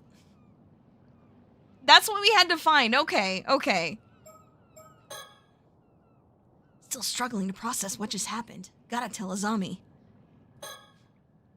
So, when I was diving just now... That was the important thing! So we found it early on and we just kept diving anyway. Giant hole in the seabed you never heard of before? Yeah, rocks around it looked like they'd only recently collapsed. So I think it probably opened up within the last few months or so. Ah, now that you mention it. There was a pretty big earthquake around here about 3 months ago. Maybe that had something to do with it. Oh, that's right. That would have been before I got back. Anyway, if you saw a giant hole in the seabed, you'd be curious about it, right? I sure would. Curious enough to try to take a look inside? It'd be pretty dangerous, but I guess I might, yeah. Right? So I went closer to try to get a better look. Did you see anything? Well, when I looked down into the hole, a ghost or something that looked just like me suddenly rose up from the depths. A ghost that looked like you? It swam towards me with its hand outstretched. Looked like it was trying to hand something to me. Or maybe it was trying to tell me something. Man. What'd you do then? Did you take its hand? I did. Felt like I couldn't resist somehow. I guess even the patron saint of diving does foolish things sometimes. The only thing I was patron of was carelessness and a lack of proper vigilance. Sounds like there wasn't much you could do about it, though. Yeah, we died, bro!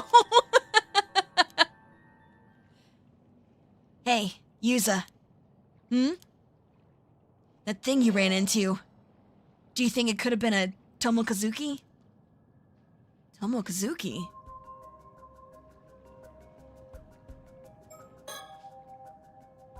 Tomokazuki, huh? But why would something like that be here? I wonder if that's a... Okay, it's not a file thing. Yeah, it's not a file thing. Okay, so I guess he's gonna tell us more about it. Oh, oops, I accidentally looked at him instead of talked to him. Huh? You never heard of it? Well, guess not even all the folks around here know about it either. Does sound familiar, though. Tomokazuki is a sort of ghost story around these parts.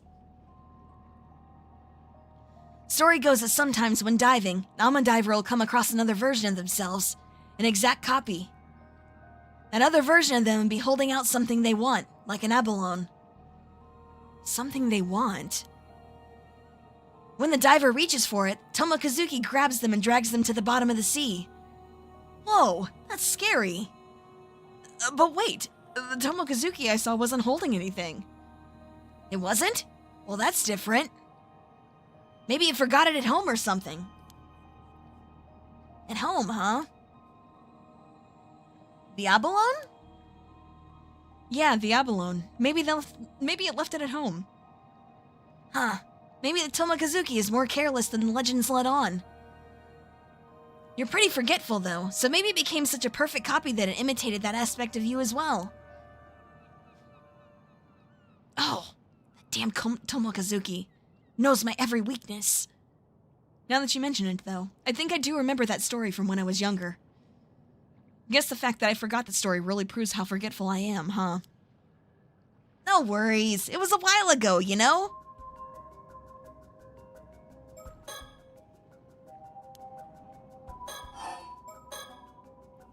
So, did anything happen after you took its hand? I don't really remember. When I came to, I was back outside the hole. Thought maybe I'd blacked out due to the lack of oxygen, but it had to have been some sort of hallucination. I see. Yeah, I guess that's possible. But if that's the case, that means I stopped you just to talk about some hallucination I saw, and that'd be super embarrassing. Some people do say the Tomokazuki legends might have come about because of divers seeing things when they ran out of air. But hey, it's no big deal even if it was a hallucination. Most important thing is that you're safe. Still, can't help but wonder about a hole suddenly appearing like that. Yeah, it's pretty weird. By the way, know those symbols on your diving gear? Symbols? Yeah, those. Yep, Seimon and Domon. Alma divers around here all have them somewhere on their outfits. Oh, this is my mom's gear, so I didn't know. People say those symbols work as a charm to protect divers from the Tomokazuki. Interesting. But if I ran into a Tomokazuki just now, wouldn't that mean the charm didn't work? Maybe. Could be thanks to the charm that you made it back safely. Sea's a dangerous place even without the Tomokazuki around. Things could have been worse without the charm to protect you. I see. So without this charm, I really could have been attacked by a shark. Glad I had it then. Seriously, shark would have been no laughing matter. Okay, well let's take a look then. Yeah, that's freaky, man. Just coming across like a version of yourself. Alright, let's see. A long time ago, in a small village on one of the islands in the Issei Sea, there lived a young Ama diver known for her exceptional swimming skills. One day, the wind was strong and the waves were higher than usual. Undeterred by the turbulent weather, young divers dove into the sea, couldn't find even the smallest shell to bring back, let alone any abalone. Determined to find something, she dove even deeper into the sea, until she paused, sensing a presence behind her. Turning, she felt an undeniable sense that someone was watching her from a shadowy crevice in the rock. Finding this strange, she ventured closer, only to come face to face with a diver who looked exactly like her.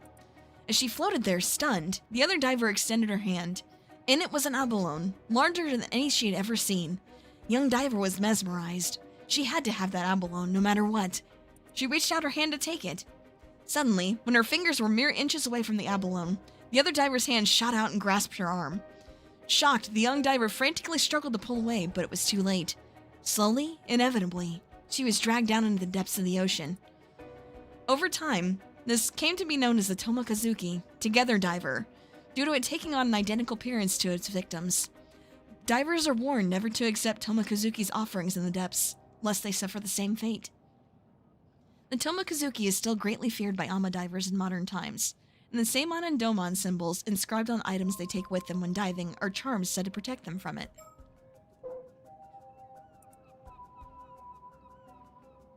Protective symbols. Okay.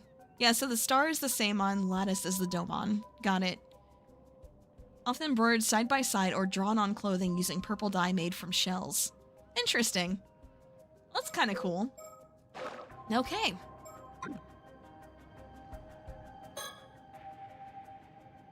Hey, Azami, about the Tomokazuki just now. Yeah? Do you think it has anything to do with what we're looking into? Recollection? Okay.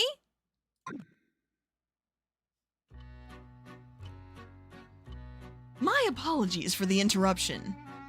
I'd like to take this chance to inform you about a unique ability of yours, the recollection feature. Memory? Damn, I wish I had that ability. But to make things clear, I must first tell you about the story chart. From here on, you will return to this screen, the story chart, at breaks in the story. You see, the story you will witness will not necessarily unfold in chronological order. This screen will allow you to see where each chapter lies in the grand scheme of things, as well as select where you wish to proceed to next. If the icon for a chapter is not dim, that indicates it has not been fully completed.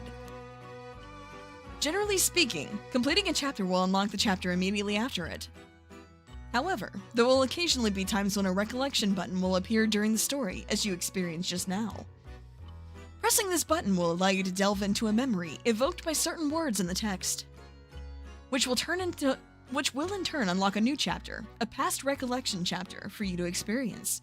Most remarkable ability, is it not? Once you have unlocked such a chapter, it will become available in the story chart for you to peruse as you wish. This ability will be key in unraveling the tale before you, so do be sure to press the recollection button when you see it come up. With that, please enjoy the continuation of this tale. If so, could your mom have become an Amadiver because she wanted to find the Tomokazuki? She wouldn't have worn something with his charm on it if that were true, right? Good point.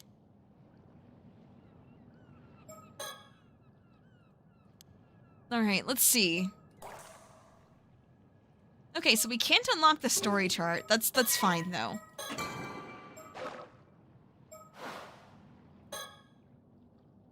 Is that all you wanted to talk about? No, there's more. Actually, this might be the most important part. I realize there's something I need to do after this. Something really important. Hey, so you found a lead down there after all. I'm serious. If I don't pull this off, something terrible's gonna happen. Hey, I believe ya. Go on, tell me everything. Oh?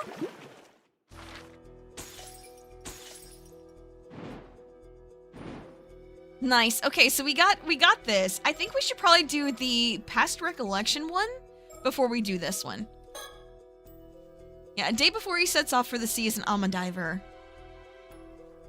Gantekisho ruins. Oh, they missed a space there. Whoops. Timeline split, let's go!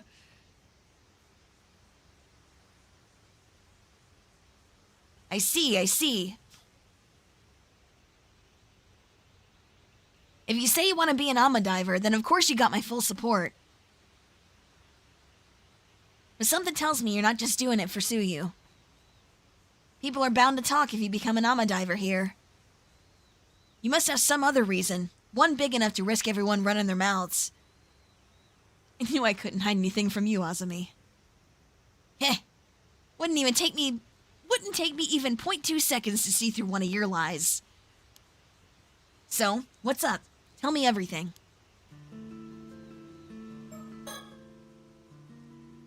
Should be able to tell him everything, right? I mean, he's your best friend. Hey, Azumi. What I'm gonna say is gonna sound pretty crazy. You still want to hear it? Sure, bring it on. Thanks. I'll come right out and say it then. I'm looking for a mermaid. I need to find one by tomorrow. Oh, a mermaid, huh? And by tomorrow at that. That's gonna be tough. I'm being serious. In fact, I've never been more serious. I really do have to find a mermaid by tomorrow. I can tell you're not joking by the look on your face. You got some sort of reason for saying this, right? Time for you to sleep? Hey, no problem, Shrimp. Have a good rest. Go on. I'm listening. Thanks, Azumi.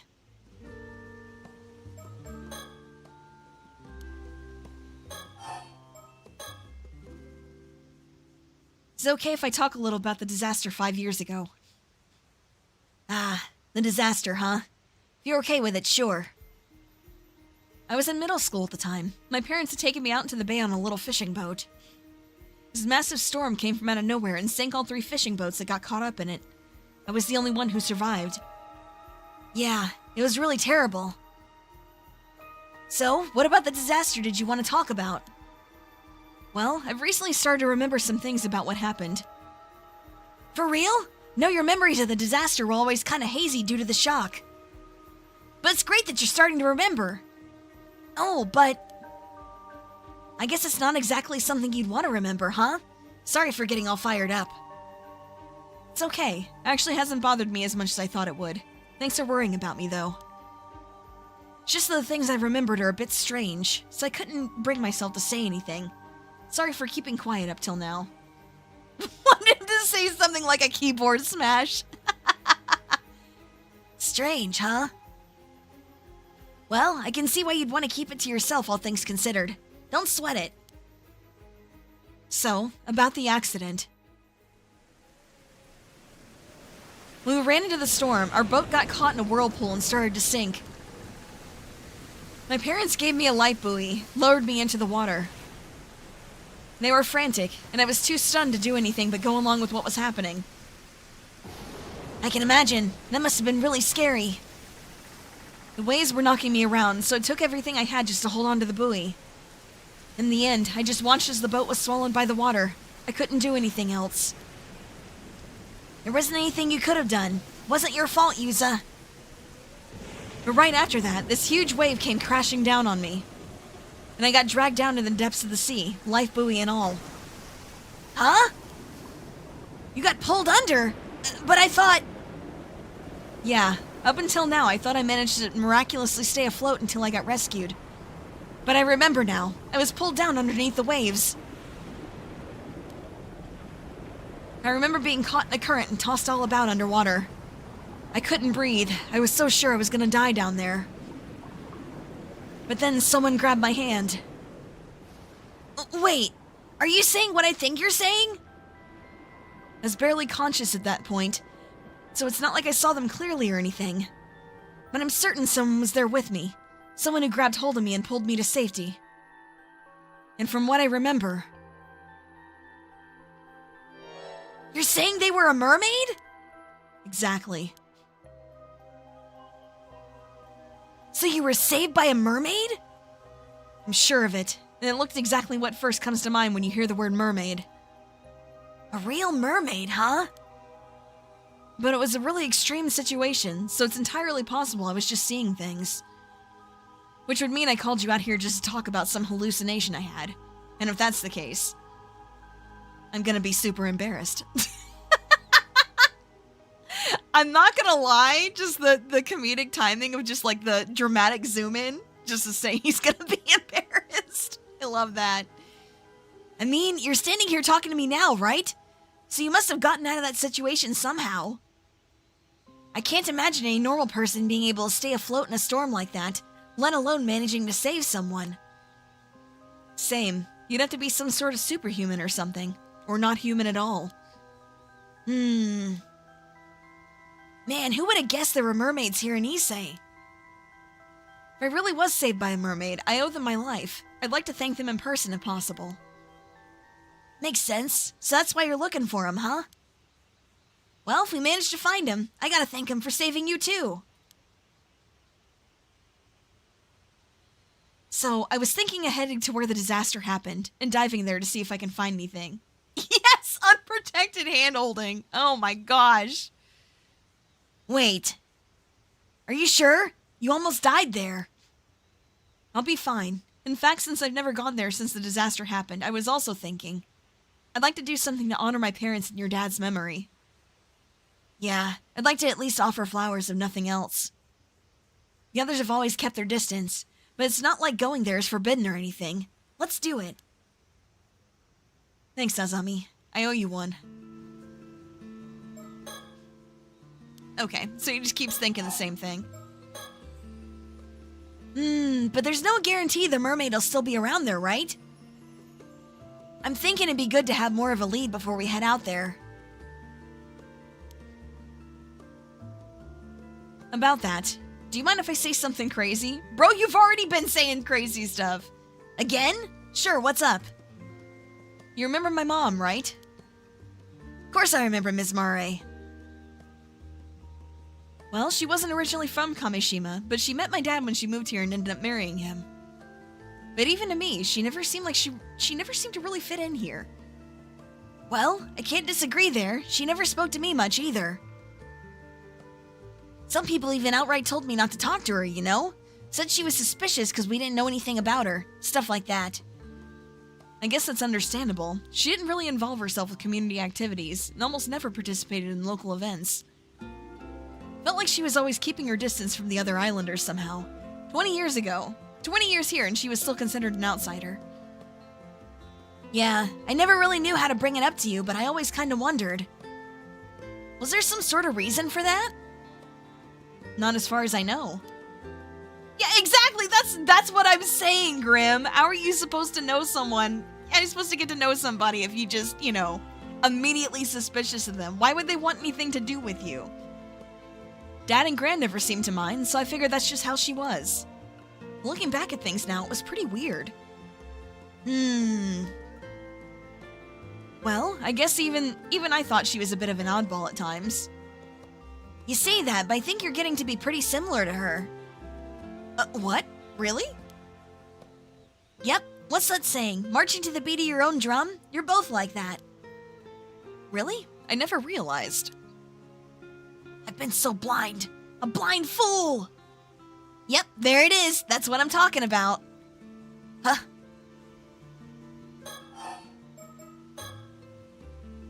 But why'd you bring up your mom all of a sudden? Well, looking back now, there were a few things that always bothered me. Your mom's a mermaid, isn't she?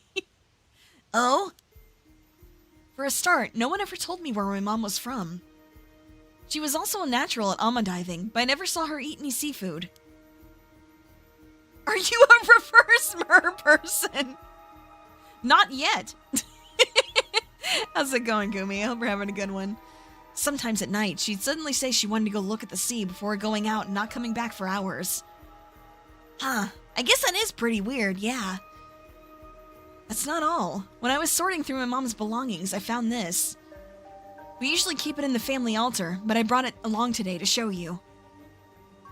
What's that? A fish scale? It's huge! Gotta be at least 7 or 8 centimeters long. I always just figured she'd held on to it because it was a rare find. But once I remembered the mermaid, I began to wonder. What fish could this scale have come from? Why was my mom holding on to it? Whoa, hold it right there. Yeah, legs with a fish head for a torso, exactly. You're not saying... I am. Mermaid who rescued me back then was... Yeah. I think it was my mom. What do you think? I don't know. It's huge! That's what she said. Literally, because I'm right here. It's pretty out there. Could that even be possible? So your theory is your mom used to be a mermaid, but she became a human so she could live among us? Dun, dun, dun, dun, dun, dun, dun. She's an imposter. Yeah, but when she turned back into a mermaid when the disaster happened and wasn't able to come back afterwards, how does that sound? I don't know.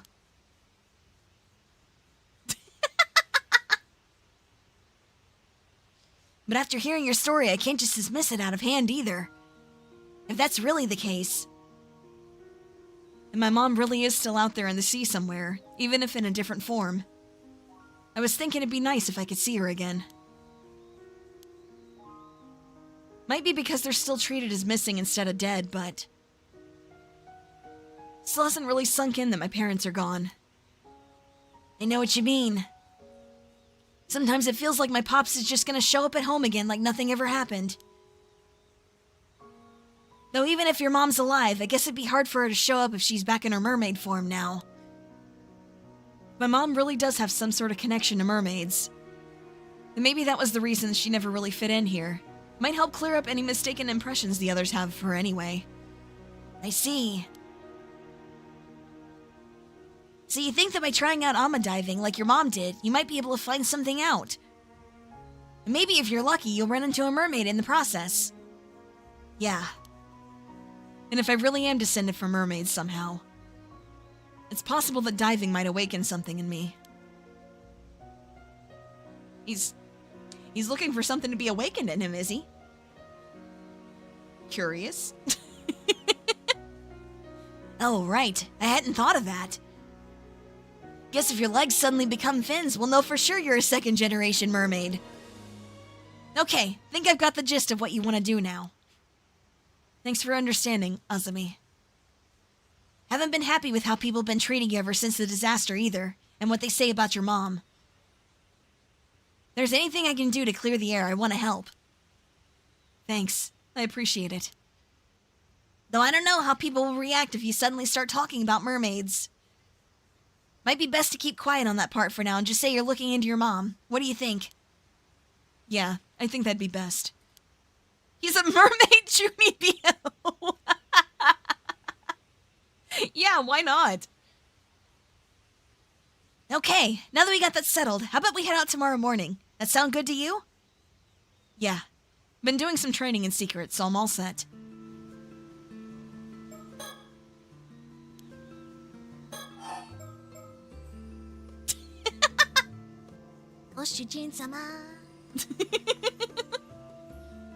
Maybe that's why she didn't fit in here. Yeah, you can barely fit a table in this room. True. The sea will awaken my powers. It'd be embarrassing if it didn't.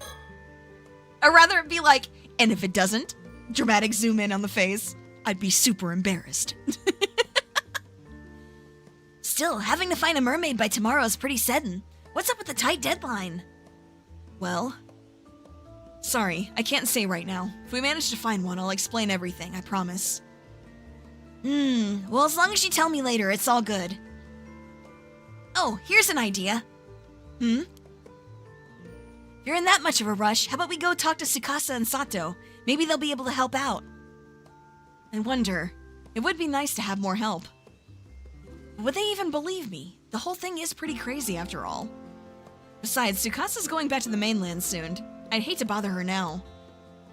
True. Still, knowing Tsukasa, she might be surprisingly on board with the whole thing. See?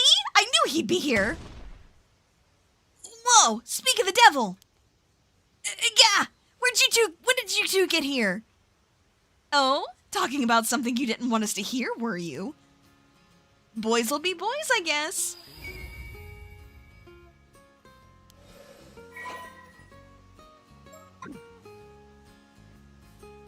Hey, you've got us all wrong. We weren't talking about anything like that.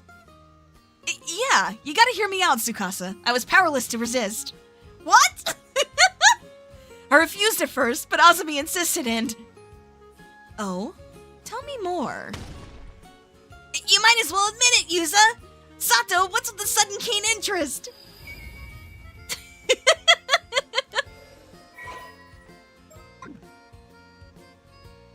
Yeah, let's all calm down, okay? It's not like that. We were having a perfectly normal conversation. Yeah, sure. Anyway. Hey, don't just brush me off. Getting pretty worked up, Azami. Don't act all innocent. You're the one that caused this mess, you know? Sorry to interrupt your fun, but I really did have something to say. Folks are worried you haven't showed up to the association meeting, Azumi. You should probably get going. Oh, damn, the meeting! It totally slipped my mind! Sorry, Yuza. I gotta go for now, but I'll get in touch later. No problem. Thanks for coming even though you're so busy. I guess we'll be on our way too then.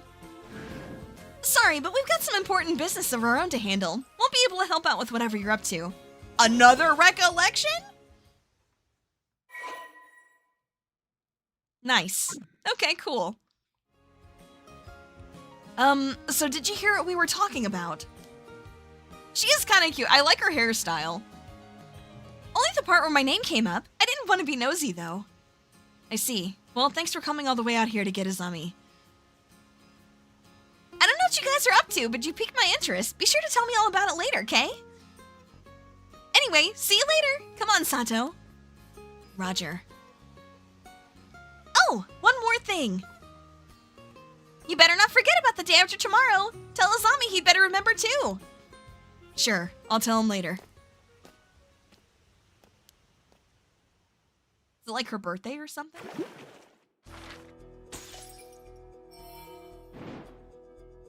Okay, so we unlocked that one. Cursed! Oh, shit. Okay, well, let's take a look at this one. something important to discuss. Sato! Sato! You got a sec? So, I was hoping to get a bit of advice. Thing is, you're the only one I can really talk to about this. Sure, what's up? If you've got a problem, leave it to me. Kamishima's living, walking, talking encyclopedia.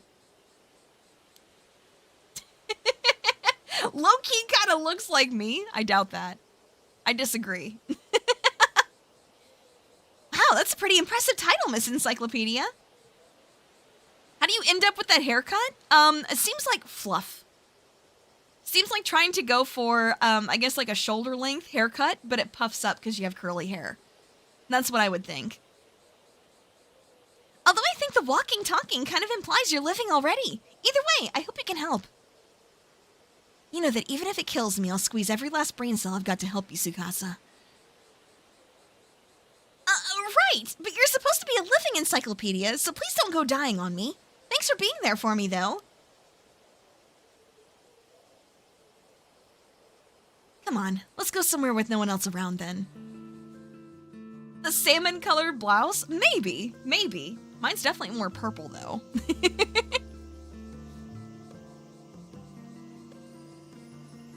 Oh, maybe. You know, fair enough. I could see that. I could see that. Pardon me a moment, young ladies. Yes? You mean us? Yes, sorry for the trouble, but I was hoping to get some directions. Oh, are you here sightseeing? Welcome to Kamishima. I'm afraid it's not quite as relaxing as sightseeing.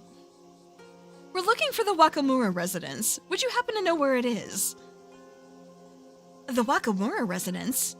May I ask who you are? Oh, of course. Please pardon my manners. My name is Yumiko Shiki, housewife from over in Tokyo.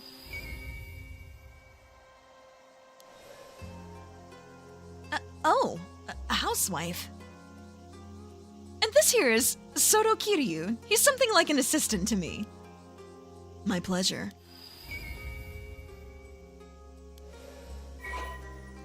I don't know, these people look like they're into some occult shit, especially, you know, especially Kiryu over here. Oh, you must be guests for the old man. Wakamura House is just up the slope after you head through that alley. It's a bit of a maze, though. Want me to show you? Ah, so it was that way. Thank you, but I believe we can manage from here. Believe it or not, we've been running all around the region. We're quite used to the area now. Another one? Another one. What is that? Holy shit! Hey, it's the thing from the thumbnail. Got it. Take care then. Ma'am, is something the matter? No, it's nothing. I'll tell you later. We'll be on our way then. Sorry for stopping you.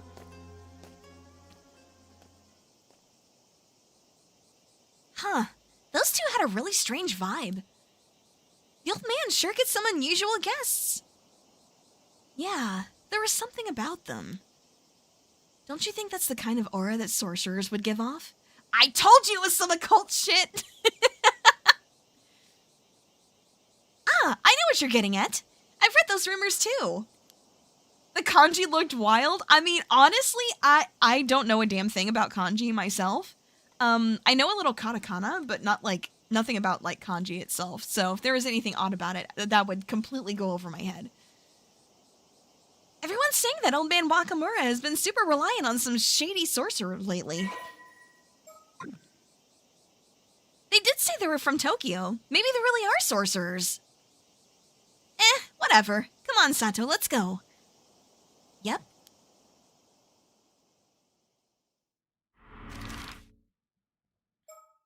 To the bay! Yippee!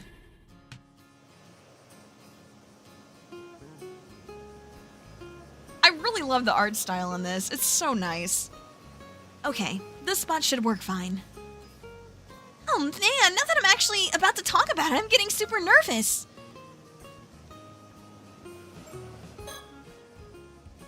Tsukasa asking me for advice? Something must be really weighing on her. She's usually so quick to decide and act on anything. This is rare for her. Alrighty, you said you wanted some advice, so let's hear it. How can I help you, Miss Tsukasa?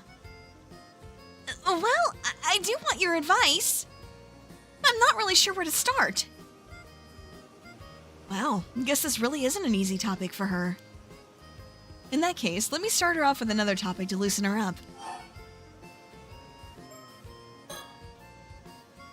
Guess you'll be heading back to the mainland soon now that the Obon holidays are over. Yeah, I head back to my boarding school in 3 days, so I've only got until the day after tomorrow to take it easy here. Right. Time sure flew by. I'm really gonna miss you. Me too. Only 2 days left, huh? 2 days. What am I gonna do? I guess whatever she wants advice on is time sensitive. Oh, we haven't even exhausted that topic yet. Okay. So the plans you were talking about for the day after tomorrow. I guess it's a get-together with the others before you head back? Yeah, that's right. Plans with Azumi and Yuza. I couldn't give them much time this trip, so I figured they might be feeling a bit left out. Makes sense. You're pretty close friends. Totally. Even grown up, they still do the dumbest stuff. Just can't leave them be. Maybe I should leave you all to enjoy it without me then. No way! They're the lucky ones to have someone as cute as you come along with me. Ayo. Yeah, about that. How do I even put this? Looks like she hasn't loosened up much yet. Maybe I should start from a different angle. Okay, well then. Oh, Tsukasa, that reminds me. Did you catch that 2-hour suspense drama the other day? Ah, right! You said you were looking forward to it. I didn't see it. Mom was watching a period drama. Damn, that actor you like had a good part. He turned out to be the killer, though. Aw, I wish I could have watched it. You did just kind of spoil it, though. Wish we had a VCR like yours. You can record music shows and watch them over and over, right? That sounds amazing. Not many houses on the island have one, though. Yeah, I know it's a bit of a luxury, but being able to record and keep TV programs is the best. You love TV way more than I do. It's great that you can enjoy it whenever you like. Yeah, spoiler much? Honestly. Really can't get enough of your TV. Eh? You think I watch too much? How much did you watch this summer? Well, I guess I'm pretty much always watching whenever I'm home. Nice. You should thank old man Wakamura for letting you watch as much as you want. We're hardly ever allowed to watch TV at boarding school. Even at home, I'm always fighting over what to watch with Ma. Makes it damn hard for me to keep up with conversations at school, you know? TV's just got too much influence on everyone. Can't blame them either. It is pretty fun. The day after tomorrow at the place that used to be. Oh, man. Still not enough, huh? Okay. Man, can't believe my summer break's already coming to an end. Yeah, it's kind of sad. Speaking of TV, I saw something on the morning news. Yeah? What happened? They said an Ama diver on the mainland went missing at sea. Ah, yeah, I saw that too. I hope they find her safe. Apparently they're still searching, but it goes to show how dangerous being an Ama diver is. Yeah, even I've had a couple moments out there that have been way too close. When the catch is right in front of you, it's easy to think you can go just a little bit further and end up pushing it just too far. Sounds scary. You be careful out there. Now that I think about it, a little while back, there was that story about old human bones found on a seabed near Toba. Whoa, I've never heard about that one. That really happened? Creepy. Maybe it was someone who went missing at sea. I just hope it isn't, like, a curse or anything. Foreshadowing. Yeah, the sea can be pretty scary. The old Ama grannies always told us, we islanders live with the sea. Never forget how fearsome it can be. That's why the Ama divers wear charms and mind the proper rites, right? Yeah, gratitude, manners, and restraint towards the sea are never to be forgotten. That's the first thing they teach you when you start diving. Still not enough, oh my god! You know Sato. Compared to when you first arrived on the island, you've really brightened up. Might be thanks to all the TV. Oh? Was I really that gloomy before? Yeah, up until about a month ago, it sure felt like there was a little cloud hanging over you whenever we spoke. It was like you were kind of depressed all the time, like nothing in the world really mattered to you. Oof, so that's how I came off. Sorry for being such a downer. Yeah, you didn't crack jokes like you do now either. But this you? Way better. Having fun stuff going on really brought you to life. Makes sense. I'll try to keep up the positivity. Okay, finally. Okay, I'm ready. I'll just say it. Go ahead. So, the thing is, I think I like someone. Oh no! Alright, go on. We'll hardly get to see each other anymore soon. I want to tell him how I feel while I'm still on the island. Makes sense. I'll help however I can. Is Kamishima living encyclopedia? I've seen this all on TV before. I, probably know a thing or two that can help. For sure. Oh shit, is that a raid? Hi everybody, how's it going? Hello, hello. Hey, thank you so much for the raid. I'm glad you were feeling better enough to stream today. Really nice to have you back. But yeah, thank you so much for the raid, and thank you for the shout out for her. Thank you, Alberto, appreciate that. I can't talk today, I'm sorry. Anyway, hello! If there's anybody here that has not met me already, my name is Alato Nix. I'm your friendly neighborhood Grady Raven, out to steal your valuables and, who knows, maybe your heart along the way. It is worth a lot on the black market after all. Hope the game is cool, it's on your wish list still. Yeah, it just came out yesterday, so I was like, you know what, I need to jump right on that. But yeah, we're still pretty early in, but, you know, there will definitely be spoilers, so hey, if you want to play this for yourself and want to avoid the spoilers, totally understandable if you just need to raid and run. And hey, same goes for anybody else that came in. If you need to take care of yourself, or if you just want to avoid spoilers, we'll see you another time. But either way, thank you for the raid, thank you for stopping in, and I hope everybody has a great rest of your day otherwise. Alright, let me... Yeah, I'll just go ahead and jump right back in. But yeah, no, I loved the first one, so I'm definitely excited to see how this one plays out. Yeah, you don't sound all that confident, which kind of makes me a little nervous, but I can tell you mean it. Thanks. I just really don't know what to do. So which of the two is the lucky guy? Huh? Who do you mean? Oh, no way! Don't tell me you think I like Asami or Yuza. Wait, you mean it's not one of them? Me falling for one of them? Not a chance. They're basically like brothers to me. I can never picture a romantic relationship with them. Oops. Sorry, I just assumed. I call myself the living, walking, talking encyclopedia and brag that I've seen it all on TV, but I guess I don't really know everything. Yeah, damn, brothers owned. That's so real. Sorry, this is so embarrassing. I'm gonna go die now. Whoa, don't sweat it. Really, no dying. But then, who is it? No point dragging me out, so I'll just tell you. It's Shotaro. Who? We haven't met this guy yet. I have no idea who this is. Ah, Mr. Wakamura's son. I see. He's sincere? Oh, he's sincere, smart, and pretty handsome. I can see why you'd like him. Right? He's back visiting the island at the moment, but he usually goes to university in Tokyo. I've secretly admired him for ages, but I always thought he just saw me as a kid. Figured he'd never be interested. But now I go to school on the mainland by myself, and I'm even working as an ama diver. Yeah, MC got mogged, for real. I think he might see me as more of an adult now. More than before, anyway. He's a little transparent. I guess he just wanted to be transparent with us. That's so true. Yeah, that makes sense. So you want to let him know how you feel while he's still on the island. Maybe it's all just one-sided on my end, but I can't keep these feelings bottled up. Then tell him. I'm with you. Okay. Time to find out more about this dude. Let's go see. Oh shit, there's a lot to catch up on here. Oh geez, okay.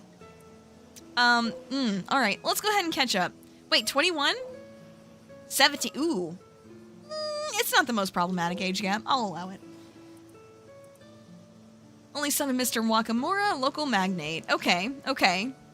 Is pampered from those around him from an early age, but he grew up to be a pleasant and sincere young man despite the intention. Well, that's cool. That's cool. Japan moment? He's well regarded by those who know him, often being told that he is blessed with a sharp intellect, good looks, and a variety of talents. Currently attending university, Yem is back for summer break. Although his father wants him to inherit the influence and wealth he has spent so much of his life building up, Shotaro himself has no intention of doing so. On the contrary, he's skeptical of the old-fashioned insular ways of island society, regards his father as the very embodiment of those outdated mores, viewing him with utter disgust for his overbearing vulgar tendencies and superstitious beliefs. Based! Based! This dude is based! Okay, never mind. Never mind. This is cool. This is cool. This dude's cool. This dude's cool. I like him already. Based. Based as hell. Why does this dude look like a thumb? Why is it always the thumb look in MFs that is like the biggest problem anywhere?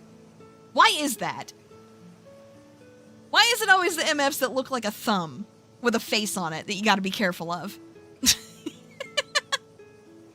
Alright, single most influential person on Kamishima. Although born to an ordinary fishing family on the island, he entered his 20s during the post-war economic boom. Okay. Through tireless work and juggling multiple side jobs, he was able to amass a small fortune over the years. Went on to invest in the development of Kamishima, not only upgrading its fishing equipment, but also improving infrastructure to entice businesses to set up shop. I see. He does in fact look like a thumb. It was literally the first thing I noticed. Just immediately, bro, this guy looks like a thumb. Alright, let's see. Although admired for his many contributions to Kamishima's development, his personality leaves much to be desired. Isn't that always the case? Damn. With many stories of him using force to get things to go his way, he's often high-handed in his dealings with others, fully aware that his position makes it difficult to oppose him. Yep.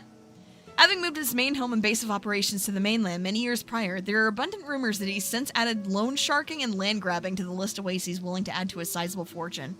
SMH. Said he'd recently become an ardent devotee of a certain famous sorcerer in Tokyo, often relies on their guidance when making decisions. Man! When he stands up, people just go, oh, thumbs up. Oh my god, that's great. I love that. Oh, okay, so she's currently lodging with him. Okay. Roughly 3 months ago, Sato suddenly arrived on Kamishima claiming she was the child of a relative of the Wakamuras. She showed no sign of attending school or doing any sort of work, instead spending her days holed up in the Wakamura household, leading many islanders to wonder just who she is and what she's doing here. Those who wonder about Wakamura's high-interest money lending behind the scenes speculate that she might be the daughter of one of his borrowers, sent to work as a domestic servant to pay off a debt. But Sato herself is extremely easygoing and doesn't seem to be bothered by the endless rumors. Huge television fan, she spends much of her spare time glued to the set in the Wakamura household, with her most recent obsessions being soap operas and 2-hour thrillers. However, she's not all that fond of period dramas. Okie dokie. Mention the rule of thumb. They're referring to his rules. She's in love with the mob boss's son. I mean, I don't know. The mob boss's son seems like a pretty stand-up guy, you know? Good friends with Tsukasa, is close to her in age, and the two can often be seen enjoying themselves wandering the island together. Alright, let's see. Let's take a look at Tsukasa herself. Born and raised on Kamishima. Yep, bright, friendly personality and nature and inquisitive personality. Currently in her second year of high school, she boasts excellent grades and a sharp tuition. Let's go! Been staying at a relative's house in Ise City since last year in order to attend an all-girls high school in the mainland. Currently back for summer break. Alright. Trying her hand at underwater gathering since the current diving season began, having long been interested in the AMA lifestyle. Estimated diver rank is 6. 6?! Or rank 17. However, her teachers have been... Wait, 18 actually. Her teachers have been strongly encouraging her to aim for National University. Been friends with Azumi and Yuza since childhood, with their close rapport making up for their difference in academic years. It was more common to find her playing with the two boys than with girls her own age up until middle school. However, since leaving the island to attend high school, she's grown more conscious of their age difference and has put some distance between herself distance between herself and them.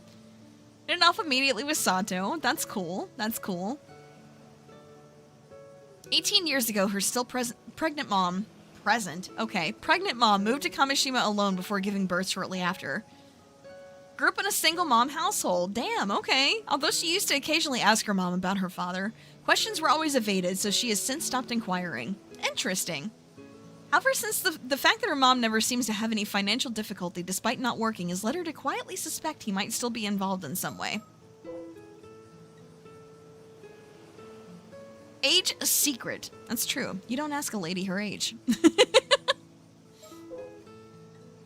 I hope the mob boss isn't the father, honestly. Honestly.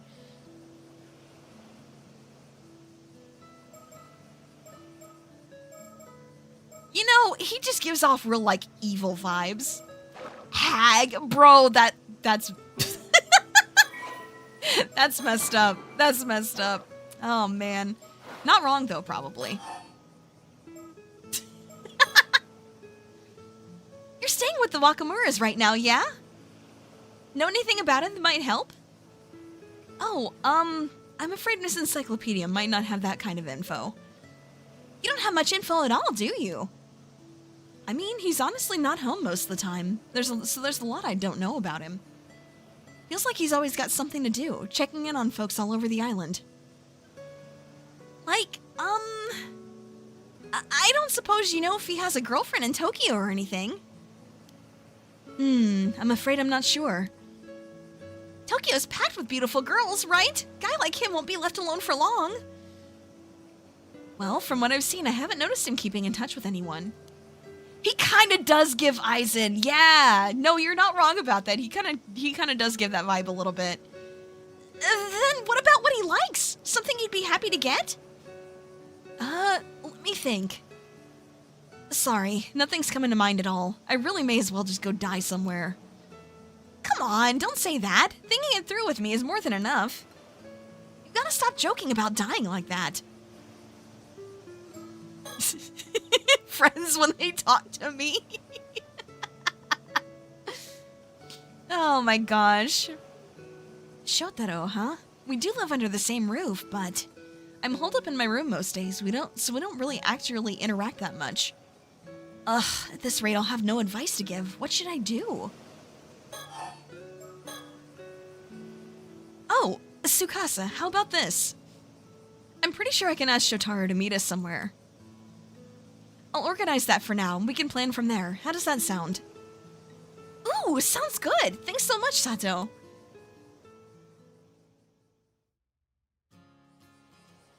Oh shit, I wasn't done with all the dialogue options there, damn. So, we kicked around ideas the whole way back, but in the end, writing a love letter and handing it to him is the best call. That's the plan, yeah?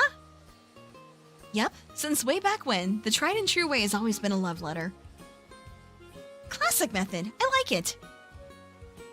Heading out to dive tomorrow morning, right? Yeah, weather's looking good. Alrighty, then I'll ask him to come to the bay a little after noon. That work for you? Yeah, I just need to have the letter ready by tomorrow.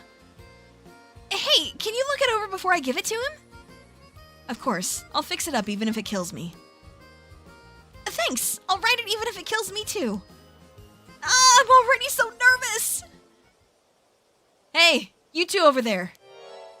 Huh? Is that who I think it is? Ah, it is! It's Shotaro! Oh wow, speak of the devil. Hey, sorry to interrupt.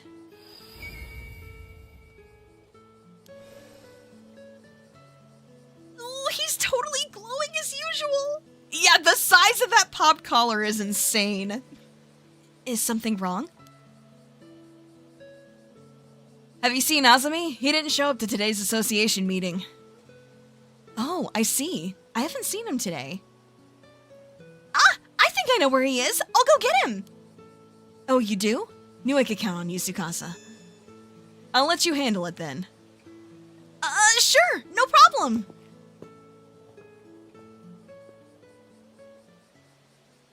Oh man, he called me by my name. I'm so fired up right now. Let's do this. Yeah, let's.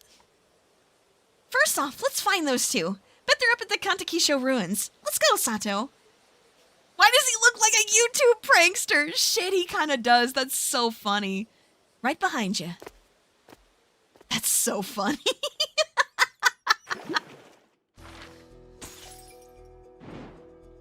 Okay, let's see. Now is a good time. Actually, I'm gonna go ahead and take my dog for a walk real quick. You know, get him his dinner and stuff like that. So I'll be back in about 10 minutes. So if you need to get more snacks, grab some water, anything like that, yeah, I will be back very shortly. See you guys in just a minute.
Oh my gosh, that was not what I was expecting to come back to. Thank you for the supers.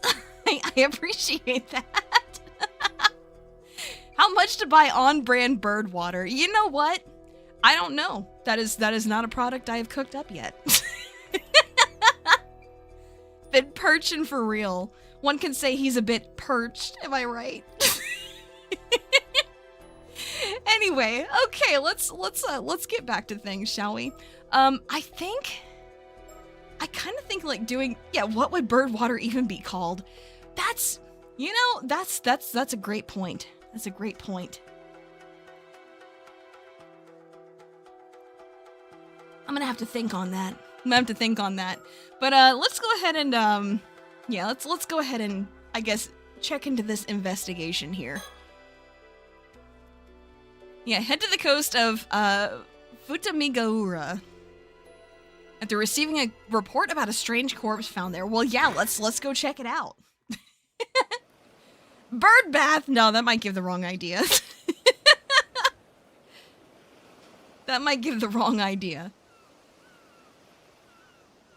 Miss Shiki, there you are. Sorry for calling you all the way out here. Not at all. Thank you for bringing this case to our attention. I heard you got an unusual corpse on your hands. Well, forensics aren't here yet, so I honestly don't know whether it can even be called a corpse or not. But I do know it'll cause a stir if anyone catches sight of it, so right now we're just trying to keep the busybodies away. Sure, I'm glad it happened while you were still here, though. What with you being from the Tokyo Metropolitan Police and all. Oh, shit! She's from the police? Where is our cadaver, then? Still in the water over there where it was found. Feel free to go and examine it. Over there? I see. Oh, damn, there it is, right there! I see. So this is the corpse in question, is it? Unusual is certainly one word for it. No, that's a damn mermaid right there. It's all dried up now, almost like it's been mummified. But apart from that, it's pretty safe to say this is a mermaid, right? Yep, that's the thumbnail right there. There it is. Let's take a closer look at it.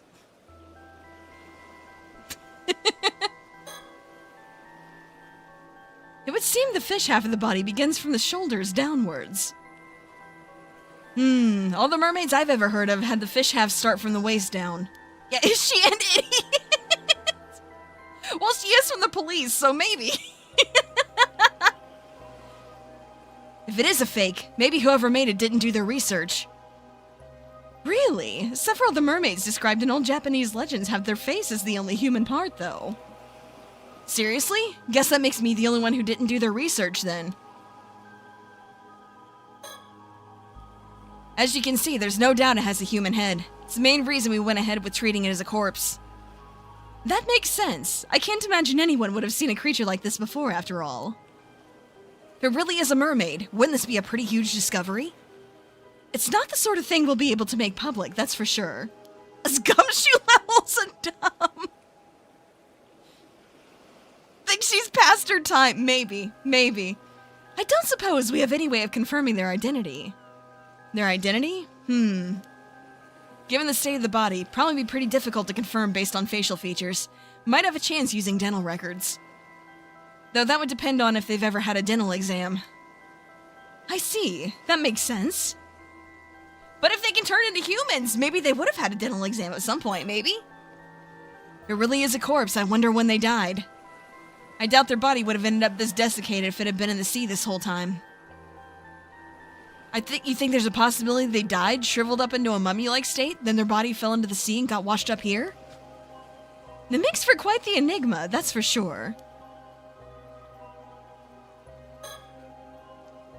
Body's lower half is identical to a fish's tail. If this was a fish, it'd be a pretty huge one. Anything else? Tail, torso, more stuff on the torso. No sign of any external wounds. Can't see anything that could have caused their death, at least. Would a mummy get rehydrated? Maybe not in salt water. Maybe not in salt water, because, like, that's the reason they tell you that you can't, like, drink the salt water from the ocean, right? Is because, you know, is because you'd end up dehydrating yourself more.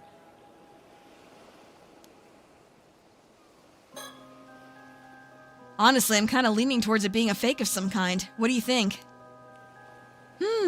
It's true that many of the mermaid mummies discovered were ultimately found to have been man-made in origin. Really? That's a thing? Won't find me complaining if it is. No need to investigate a fake corpse after all. Maybe that's being too optimistic, though. We'll just have to see about that, won't we? Alright, I'm gonna check the files. Oh my gosh! Jesus Christ, how horrifying! Yeah, I don't know how many fakes have full sets of teeth. That's true. That's true. Plethora of reasons not to drink seawater. Well, yeah, of course, but that's like a big one. That's definitely not good for hydration because it's salt water. Relics believed to be either the embalmed or mummified remains of mermaids are preserved in temples throughout Japan. Among them, several said to bestow blessings such as eternal youth and longevity or sound health, and are treated as objects of worship. In the 1970s, some garnered so much attention after being featured on TV that people traveled en masse to see them, prompting some temples and shrines to discontinue public viewings. Mermaid mummies have also been documented in other countries. In the 1800s, the exhibition of mermaid mummies as exotic curios became a widespread phenomena across Europe and the United States.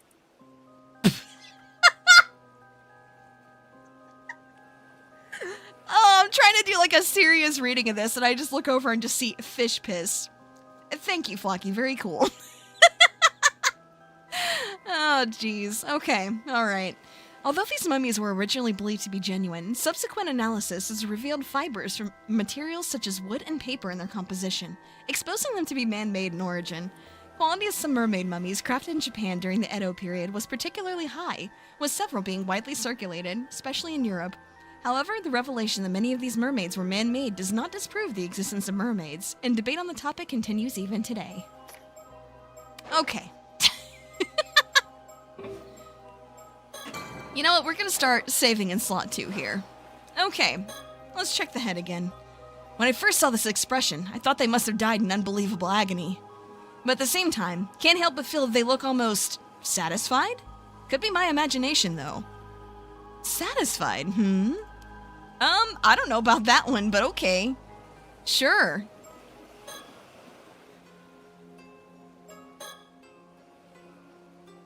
We originally came to BA from Tokyo to investigate another case. With so many other incidents occurring, I can't help but get the sinking feeling about something troublesome about to happen. Detective Ide has been a huge help to us so far. We might be able to reveal some of our circumstances to him. Do we know what the situation was when the corpse was found? I just got here as well, so I'm not clear on the details myself. But from the sounds of it, local civilian happened across it about an hour ago as they were passing by. They got us on the scene immediately, so no one else should have seen it. That's a relief. We don't want people working themselves up into a frenzy over this. Where is that local now? Got someone taking their statement in a nearby police box. I'll let you know if we get more info there. Please do.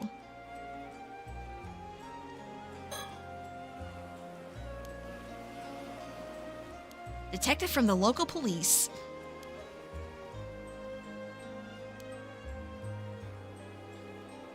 Yeah, on the scene immediately, honestly. We really do have a mermaid on our hands.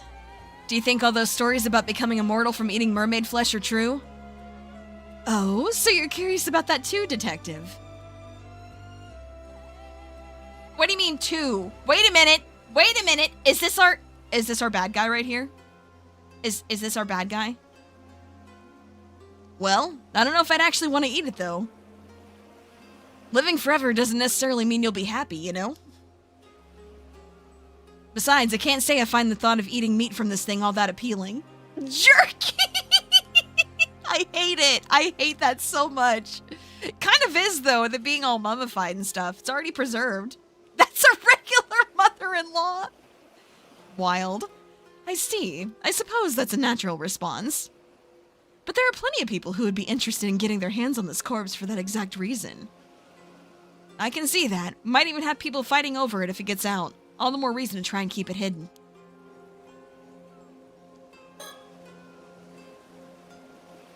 This is Futamigaura. Coastline just north of Issei City. Northeast, my bad. It's a pretty popular location for tourists, and there are several beaches nearby as well, so a bunch of people are milling around. Certainly is an impressive sight. It's too bad we couldn't come here as simple tourists.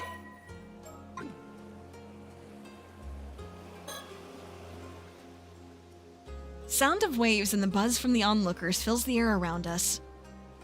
I suppose it's inevitable that the police being around would draw people's attention. I just hope it doesn't cause a commotion. Sure is a troublesome thing we got on our hands here. It is indeed. Vision ability on? Oh, interesting. Oh. Cool, we can see cop shadows over here. Got it. Okay, well, that's good to know. Well, I think we have a decent grasp of the situation now. What's your opinion, Soto? First of all, based on the state of the corpse, I think it's safe to say this is another case of the curse of the forsaken fish. Some of the residual curse energy is still lingering around the body. Just as expected, then. I suppose that's no surprise. Huh? What was that just now? We'll try to explain our understanding of the case so far, Detective. I realize some of it might sound a bit absurd, but please bear with us. This corpse is neither a fake, nor could it be called a mermaid. It's the remains of a human, one transformed into a fish as the result of a curse. What?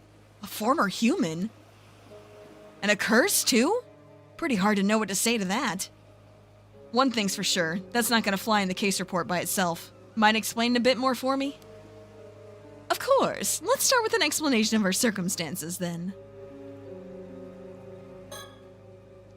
I'll let you handle the explanations, ma'am. Of course, leave it to me. In return, I'll be counting on you to handle the report. Ah, confound it. I love that facial expression, that's great. First, I suppose I should start with a brief explanation of the department I work for. Wait, aren't you part of some secret department in the security division over in Tokyo? Are you sure you should be telling me something like that? Not gonna get caught up in any troublesome business if you do, am I?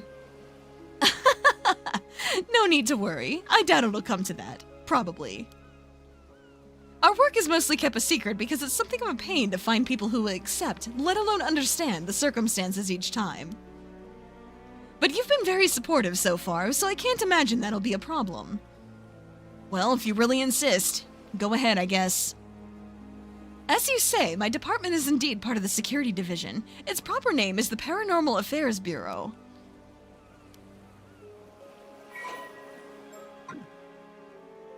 Geez, Paranormal Affairs Bureau, huh? There's a corpse in the water, stop talking. Though if there really are any cases of spiritual phenomena causing harm around the place, I guess it's not that hard to believe there'd be some sort of organization to deal with them within the police. Precisely. I'm so glad you're so quick on the uptake. Well, after seeing that corpse over there, not much I can do but believe it, you know? Believe it, he says. Date bayo, even. Oh, does that mean you have spirit senses? Or some other sort of psychic powers? Not to any notable degree, I'm afraid. As I mentioned, I'm primarily a housewife. If you ask me, I would rather sort this all out and get back home to my husband as soon as possible. Right. Soto here is my husband's protege when he used to work as a psychic, though. He helps me out on any work I'm assigned to. Responsible for handling any spiritual work that comes up, yes. Spiritual work, huh? Hearing you say it like that, like it's just another job, really makes me feel we're talking about another industry entirely. But if you really are just a housewife, Miss Shiki, why are you working for a special unit like this? I know it's none of my business, but if your husband's a psychic, wouldn't this all be more his line of work? True. Personally, I'd also rather our roles are reversed. But there are several reasons why that unfortunately can't be the case. I see. I don't really know your circumstances, but it sounds pretty tough. Either way, should be good to put this down as a paranormal affairs case, right? That should be fine, yes. You can leave the rest of the investigation to us. We'll also handle the report. More specifically, Soto will. The facial expression changed. That's so good. Really? Thanks. That's a great help. Not again. Okay. Alright, let's see. Let's go ahead and check our files real quick. Okay, central northern area of the peninsula. Uh-huh. Directly facing Issei Bay. Yep. The long flourished as a town heading up to the torii gate of Issei Shrine stands out as a particularly popular tourist destination, even among the many attractions of the Issei Shima area. The city is sometimes referred to as Shinto, meaning City of the Gods. Although best known for Issei Shrine, many other temples and shrines can also be found within the city. Alright, let's see. Blessed with an abundance of beautiful scenery, including Mount Asama, which was included on a list of 100 famous Japanese scenic spots during the Showa era. Era. Name of the stretch of coastline along Futami Town. Okay. So named during the events of the story, it has since been merged with Issei City. Alright. In the Watarai district of Mie Prefecture. Okay, let's see. Name Futamigaura, said to originate from a visit to the area by the Yamato Hime no Mikoto. Interesting, never heard of that before. According to legend, the area's beauty caused her to turn to look back upon it, leading to Futami, look twice, becoming part of its name. Cute! Okay, that's kind of cute, I like that. Although officially called the Tokyo Metropolitan Police Department Security Division Paranormal Affairs Bureau, more commonly referred to simply as Paranormal Affairs, only a handful of people know of its existence, even within the police force. As the name suggests, this unit specializes in the investigation and resolution of cases involving paranormal phenomena.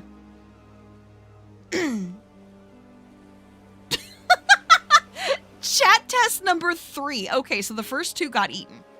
Weird that that one didn't, though.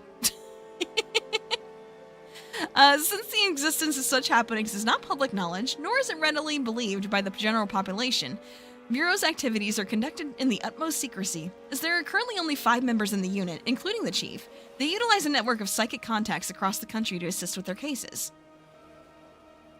Current chief is a man named Kuiru Nakagoshi.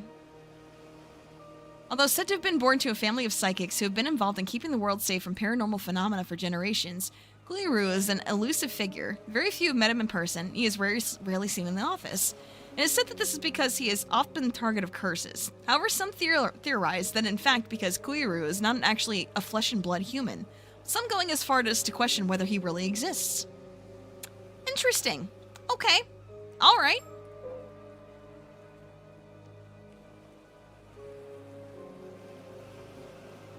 Okay, various abnormal occurrences attributed to the spirits of the dead are collectively referred to as spiritual phenomena. These can range from small peculiarities such as being able to see things that shouldn't be there, hearing strange sounds, or feeling a sudden unnatural chill, to larger scale phenomena powerful enough to defy the laws of physics, potentially even triggering natural disasters. Harmful spiritual phenomena can cause unwanted effects by interfering with nature or tampering with the human body or mind are called curses. Curses can themselves be divided into 2 categories, those that occur naturally, often arising from negative emotions such as deep resentment from the dead, and those that are intentionally created by someone with spiritual abilities using the existing spirit or grudge. Gotta go? Hey, no problem. Have a safe drive home. See ya! Have a good one!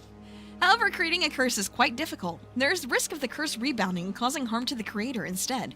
More powerful the curse, more stringent conditions are required to use it.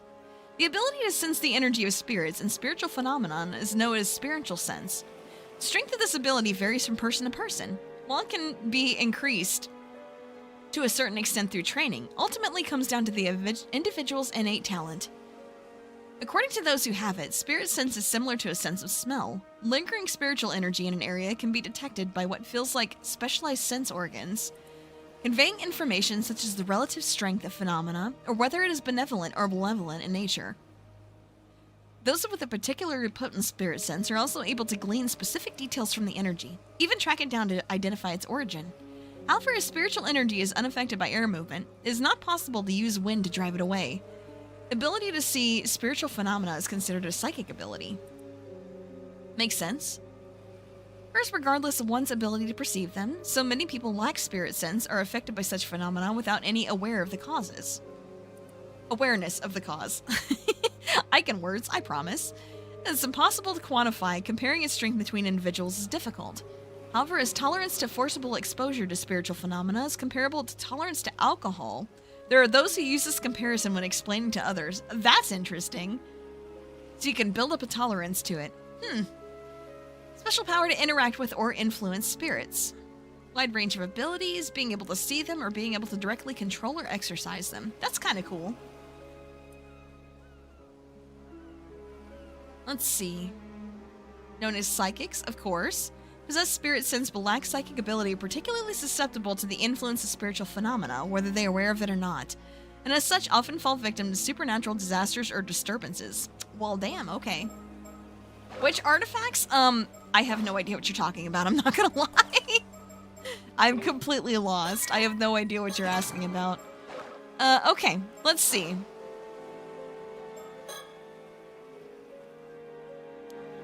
Okay, let's see. Ah, okay, we got more shit to talk about. Let's go! So, does that mean you came all the way to Mie because you knew something like this was gonna happen? Oh, that's awfully perceptive of you, Detective. I suppose you could say that, yes. At the very least, the situation hasn't come as a huge surprise. Ah, if that's the case. Was the body from the other day one of those cases too? Another one!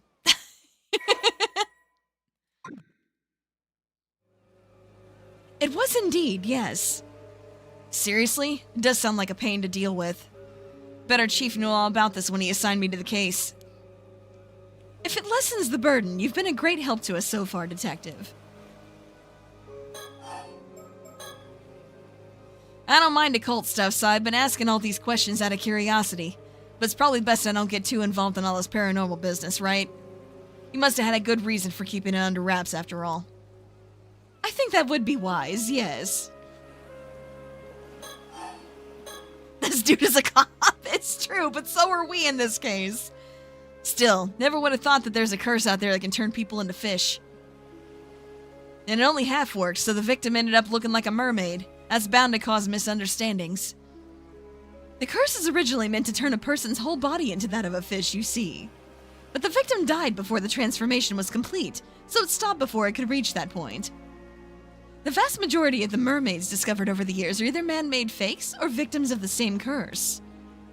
I see. To be honest, part of me was kinda excited when I first saw what it looked like. I thought it might have mean that there are really mermaids out there, you know? Exactly like the ones you hear about in stories. I'm afraid we can neither confirm nor deny things here. Ah, I get why you were asking about the corpse's identity now. It's 'cause you realize they used to be human, right? That's right. Very recently, too. This transformation likely happened yesterday, or even earlier today. What? That recently? Someone could really end up in a state like that after just a day? They certainly could. Seriously? These curses sure are scary. I'll get forensics to take a look when they get here, then.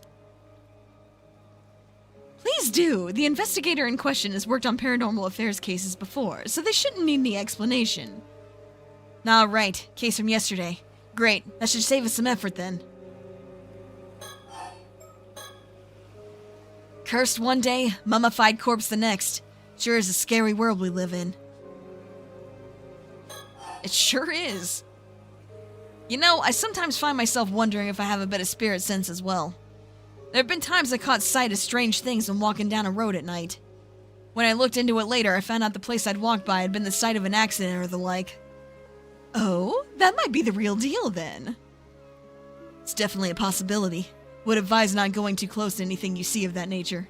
Arrest this guy now! Comes easier for them to target you if they realize you're aware of them, you see. Jeez, what would happen then? Guess I'd end up possessed or something? There is that danger, yes. In the event you are possessed, you may find yourself afflicted by headaches, muscle stiffness, and hallucinations. Memory problems and impaired thinking are also not unheard of. Ugh, headaches and muscle stiffness definitely ring a bell. Sure hope it isn't the work of some spirit. People have their personalities taken over when they're possessed too? Maybe possible with spirits who had a very close relationship to their target, such as if they were siblings or were parent and child. But you almost never hear about people being taken over completely. Negative effects I just mentioned are primarily caused by the two parties not being in sync. That's good to know, I think. Even if a spirit were able to successfully possess someone, it would only be able to pressure them to behave in ways that wouldn't be usual for the individual in question. I see, but in that case, there's no way of knowing whether you're behaving that way of your own will or not, right? Exactly. Hence the prevalence of cases where people don't even realize they're possessed. Huh. So that's how things work there. As far as I know, I haven't been having any problems with that, though, so I think I should be fine. Yeah, here's hoping. Imagine if this guy was possessed the whole time. Having spirit sense seems like it's more trouble than it's worth somehow. Okay. Let's see.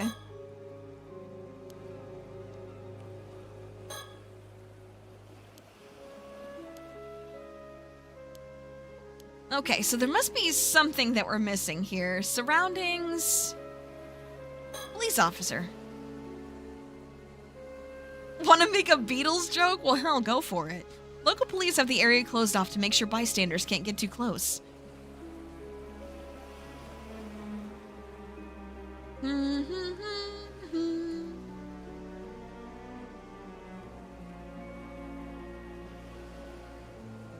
Okay. So we've talked to everybody, huh? So what else are we supposed to do? I wonder.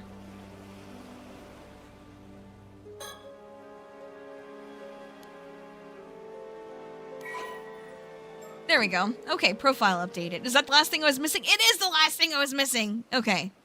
Ma'am? What is it? Perhaps I could use my shotgun ability to see if it produces any results. Ah, that's an excellent idea. I almost forgot we had such a handy trick up our sleeve. Shotgun? What does that do? Patience, detective. You'll see soon enough. Right.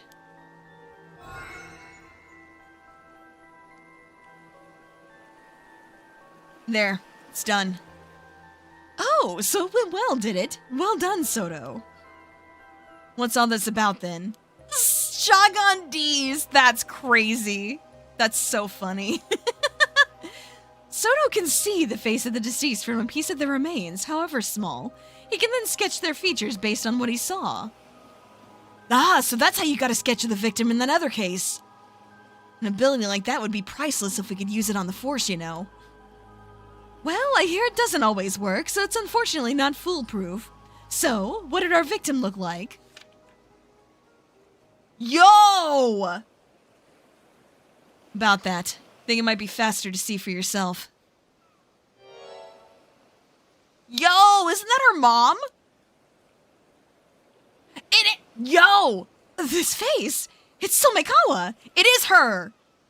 Wait, Somikawa? You can't mean...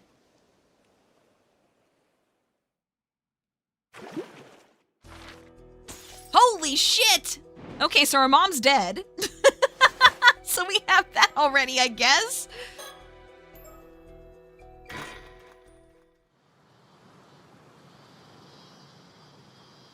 Damn, okay. Welcome, ma'am. I've been waiting for you. Had to get up. What'd you miss about Mom? She's dead. The site where the bones were found is a little offshore from this beach. You went ahead and started the investigation, I see. Thanks for that. Not at all. You clearing everything with the local police meant all I had to do was arrive and inspect the remains myself. Get straight to the point. There's no doubt. Signs of a curse are clearly evident. Skeletal remains are tied to a supernatural incident. Seems I was right to trust my intuition on this one. All right then, let me hear the full report. Understood.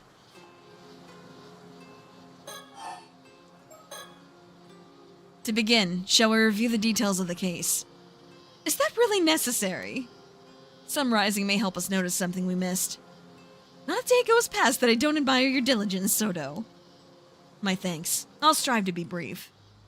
A few days ago, fishermen off the coast here hauled up a long, rod-like object. Resembled a human bone, so he notified the police. That was about 10 days ago. So he fished it up completely by chance. Following that, police conducted an underwater investigation of the surrounding area.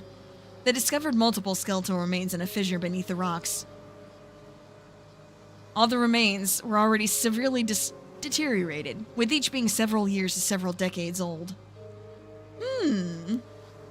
As a result, forensics struggled to identify the victims. It was just too little to go on. Only fragments of the skulls remained, so facial reconstruction was apparently not possible. Hardly surprising in such a state. Still, with your ability, we hardly need facial reconstruction, do we? Indeed, I'll report my discovery shortly. You know, one possibility comes to mind. Will you humor me? Please, go ahead.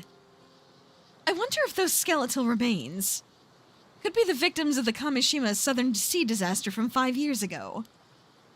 Regrettably, that is not the case. Oh, darn it.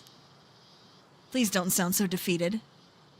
Forensics confirmed 5 bodies in total, but they said that each had composed over a different length of time. Oh, meaning they didn't all die at the same time. Correct. Most recent appears to date back 6 years. The others go back some 10 years before that, and another 10, and so on. So roughly 1 body every 10 years. Each died of ligma. Maybe. Ligma sounds like a curse. It really does. Indeed. I imagine that any older remains may have simply decayed entirely. Which means someone's been using that fissure as a place to dump corpses for decades. Surrounded by rock, with minimal currents in the area, it's unlikely they drifted there naturally. Had that bone not been fished up by chance, we'd have never known. In other words, it was an ideal site for quietly disposing of bodies. So this was no accident. Someone did this. I imagine quite some resentment must have piled up over the years. Indeed, but I've already cleansed the lingering resentment in the area. Leaving such resentment to fester could lead to a curse manifesting after all. Efficient as always. My thanks.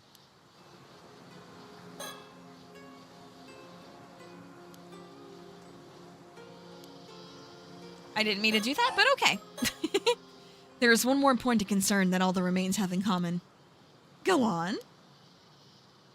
Each body bore a clean, precise cut, clearly severed. Severed? You're saying they were sliced straight through the bone? Exactly. Each was sliced down through the bone, all with a clean cut as smooth as the last. Forensics noted that reproducing such uniform cuts would be extremely difficult. Even with industrial equipment, such precision would have been unachievable decades ago. Man, what's going on with your neck? Yeah, I had that question too. Maybe it's a birthmark, kind of like Kikuko that we encountered earlier on. One possible explanation is that a master swordsman, wielding a razor-sharp katana, cleaves each of them in a single stroke. Yes, well, that would certainly explain it. But warriors don't exactly run around with swords in this day and age. Which brings us to the possibility of a curse, I suppose. Correct. If the cuts were made by supernatural means, the rules change. And as it turns out, there were traces of a curse at each of the severed points. It was just a matter of time until we found one. Also, for the briefest moment, I glimpsed a curse echo. It looked like a warrior in armor. A curse echo in armor? Yo! Yes, judging from the crest on its armor and given our location, it appears to be a curse tied to the Heiki. Right, the Heiki. Or would it be Heike? You are familiar with the Heike, I assume. Well. The Heike? I'm not too sure. Heike were a branch of the Taira clan, warrior family who rose to power at the end of the Heian period. From their base in Ise province, they expanded their influence, reaching great heights under Taira no Kitamori. But in their pride, they were defeated by the Genji, in what is now known as the Genpei War. Ah, yes, of course, I knew that. Tale of the Heike. Heike, yeah. Preserved just how prosperous they were before they fell. Many who lived through the downfall carried deep regrets. I was trying to tell you. Their resentment is especially persistent. Many traces remain even today, and they can be quite meddlesome. Indeed, you hear about it all over the place. I guess even by expert standards, it's quite the problem. What's more, the katana the curse echo carried. I believe it may have been the famed blade, Nukemaru. Nukemaru? Yes, a blade passed down through the Heike, once wielded by Taira no Tadamori. I see. It would seem your love of swords has proved rather useful here. So what you're saying is that these skeletal remains were all cut and killed by the power of Tadamori's curse. Can't say it was Tadamori himself, but I'm confident it was a curse from someone within the Heike. At the very least, offers an explanation for those mysteriously perfect cuts. But the body's being dumped every decade. Surely that can't be the curse too, can it? Correct. I imagine that part likely involves further intervention by someone else. So this wasn't an accident by some spontaneous curse. There's a perpetrator out there. Indeed. However, I can't imagine any psychic with enough power to wield such a curse would dispose of bodies so poorly. My theory is that someone was using a curse stone. They're killing through its curse, then discarding the bodies. A curse stone? We know about curse stones. That was from the first game. Think of it as a talisman that lets even those without spirit sense use the power of curses. They're created when intense resentment fuses with a suitable relic. That sounds dangerously convenient. There were a few incidents involving curse stones in Tokyo last year, actually. Didn't you hear? Oh, now that you mention it, that somewhat rings a bell. Indeed. So in short, whoever's behind this possesses a stone imbued with the Heike's curse. They use it to kill someone roughly every decade, dumping the body into the sea. Yes, that aligns with the evidence. Thank you for the summary. I'd already planned to come here to Toba and Mie Prefecture together with Soto on another case. But the news of skeletal remains being found in the area caught my eye, so I sent him ahead to investigate. As expected, turned out to be the result of a curse, likely a troublesome one at that. This is the town of Ijika in Toba City. Area is a historic place known for its ama divers. Oh, I know it well. It's also famous as the filming location of one of Japan's most well-known monster films. I wouldn't know about that myself, ma'am, but you seem unusually well-versed in that area. Those tokusatsu films are the best. You should watch some for yourself, Soto. As you wish. I'll look into it. We just bullied him into watching Godzilla movies. Let's go. Okay, so we already taken in our surroundings, so let's do this real quick. Yeah, let's see if we can actually see anything. Kinda doubt it, but maybe. Nope, nothing. Okay. Now then, about those skeletal remains. Were you able to use your shotgun, Soto? Yes, I did. It only worked for the most recent body, though. The one from 6 years ago. By viewing part of the remains, I was able to reconstruct a portrait sketch of how he looked when he was alive. Here's a copy. I've already provided one to the police as well. Interesting. I have no idea who that is. Impressive. That ability of yours remains quite the asset. Not always. There are times when the vision just doesn't come through. It's far from infallible. Besides, there are those who could simply speak directly with the victim's spirit and ask who did it. Even so, none of these methods would hold up as admissible evidence in court. But as a lead in our investigation, it's more than enough. Excellent work. Thank you.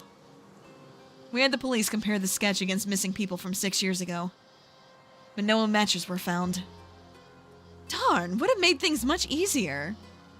Detective Ida is continuing the investigation. Ah, the detective with the local police. I've heard he's good, so let's hope he proves it.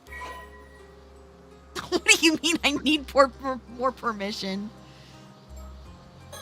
It do be like that. Say, Soto, that sketch of yours. Maybe we should show it to some of the locals. Ah, good point. Someone might recognize them if they were around here 6 years ago. We can identify the victim. It could help us trace the one who used the curse. I guess we can't just leave things be now that we know there is a curse involved. Honestly, I'd rather not deal with it. There you go again. Are you sure that's something you should be saying out loud? Obviously not. I just want to get this over with and go home, that's all. Yes, yes, we all know how much you love your home. Alright, let's see. You can still see the sea from here. All the way to Kamishima. Do you sense anything out there, Soto? Yes, I do. The waters south of Kamishima are saturated with the powerful presence of the curse of the raging waves. I can sense it even from this distance. That's how strong it is. Is that so? Looking out to sea, I can't see a thing. I just hope this means we've made it in time. Even during the disaster 5 years ago, the energy was never this overwhelming. The seal is broken. There's no doubt about it. So it's already broken. That isn't good. The sea still seems calm, though. Does the storm not break out immediately? Yes, something seems to be holding it back for now. Oh, so there's a silver lining at least. Seems stable for the moment. We probably have 2 or 3 days of safety. We've got a bit of breathing room. Perhaps there's still something we can do. Interesting, so that's their actual goal then, huh? I hope we can do something about the curse of the raging waves while it's still being held back. Yes, but despite all efforts, we still haven't found a way to lift the curse. Might have quite a struggle ahead of us. That's really the heart of the problem, isn't it? And we have no idea where your ancestors' keepsake is yet either. Ugh, I apologize on behalf of my family. Ma'am, behind you! Behind me? Oh, shit! Who's that? Just someone from town passing by? Ah! She bolted! Soto, after her! On it. Hey, stop! Let me go! I didn't do nothing wrong! I've apprehended the suspect. Good work. Sorry for the rough handling. Mind helping us out a bit? What were you doing here? Why did you run? What? Don't get smart with me. You're the suspicious ones, sneaking around and poking into things. Think folks won't be wary with shady types like you wandering through town? Ah, I see. Sorry if we gave you a scare. We're with the police. Nothing shady here. You're with the police? Seriously? You heard about the skeletal remains found nearby, yes? That's what we're looking into.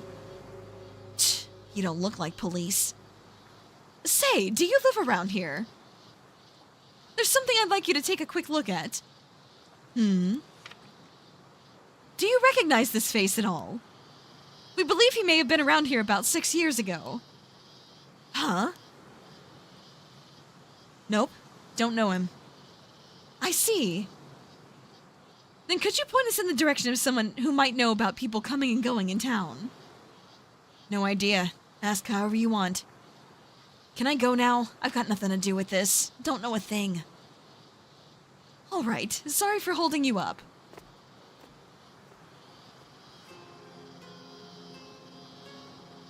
What a peculiar woman.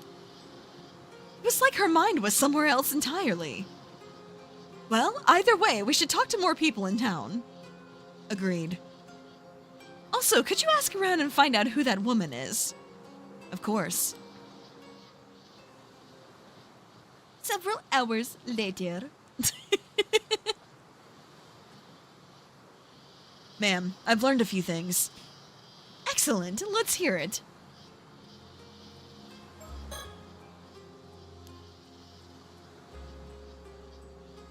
Maybe someone else will notice the corpse in the pond. No, this is actually like a couple days before, I think. Or like the day before? Showed the sketch of the victim to several townsfolk. However, it would seem that no one here recognized him at all. Unfortunate. I suppose chances are he wasn't from this area to begin with. Guess we'll have to place our hopes on Detective Ide then. You don't suppose we might be working with a bad sketch here? You needn't worry about that. I'm confident in the likeness. Should be a near-perfect match. You're right. I'm sure it's close. Sorry for doubting you. I mean, when he's freely admitting that, you know, sometimes it just doesn't work, I think he's okay. I also asked around about the woman we encountered earlier. Apparently she isn't originally from this town. Oh, is that so? Indeed. Apparently she wandered into town about 5 years ago. She's been living alone in a cheap rental apartment on the outskirts of town ever since. When she first arrived, she had nothing but an old wooden box, which she was clutching as if it was very dear to her. Nothing but an old wooden box? Supposedly, she used to work as an alma diver. Around when she first moved here, she'd occasionally go diving for fish. But these days she keeps to herself. No one ever sees her diving anymore. No one really knows how she supports herself. Many of the islanders find her unsettling. Perhaps she fled from something and moved her life here. That was suggested, yes, when she's never spoken about her past, so no one knows for sure. Although, according to her landlord, she's never been late on rent. She's never caused any problems either. Still, it seems odd she'd get so worked up about strangers coming to town. Doesn't seem like she's in any position to be worrying about that. You think she might be hiding something? It's possible. Her attitude changed the moment we said we were with the police. Perhaps she was keeping watch over the coast where the bodies were dumped, waiting to see if someone showed up. Right. I mean, the most recent body is from 6 years ago, and she arrived in town 5 years back. Timing is rather suspicious when you look at it like that. We'd best keep an eye on her. Agreed. Were you able to get her name? Apparently her last name is Somekawa, but I didn't manage to get her first name. Somekawa? Why does that name sound so familiar? You've heard it before? I think so, but I can't quite remember where. But I'm a woman who cast off her past long ago. I guess I shouldn't let it bother me. Not this again. Taking out a timeshare on cemeteries. That's wild. Let's leave any time-consuming background checks to Detective Ide. Very well. I'll inform him. I mean, that's 1000% like our main character's mom, right? Toba City. Yeah, it's like basically right next door to where we were in the previous investigation.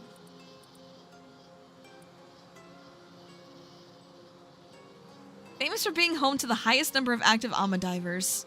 Interesting. And then Ijiga Town right there. Got it. It's right on the coast.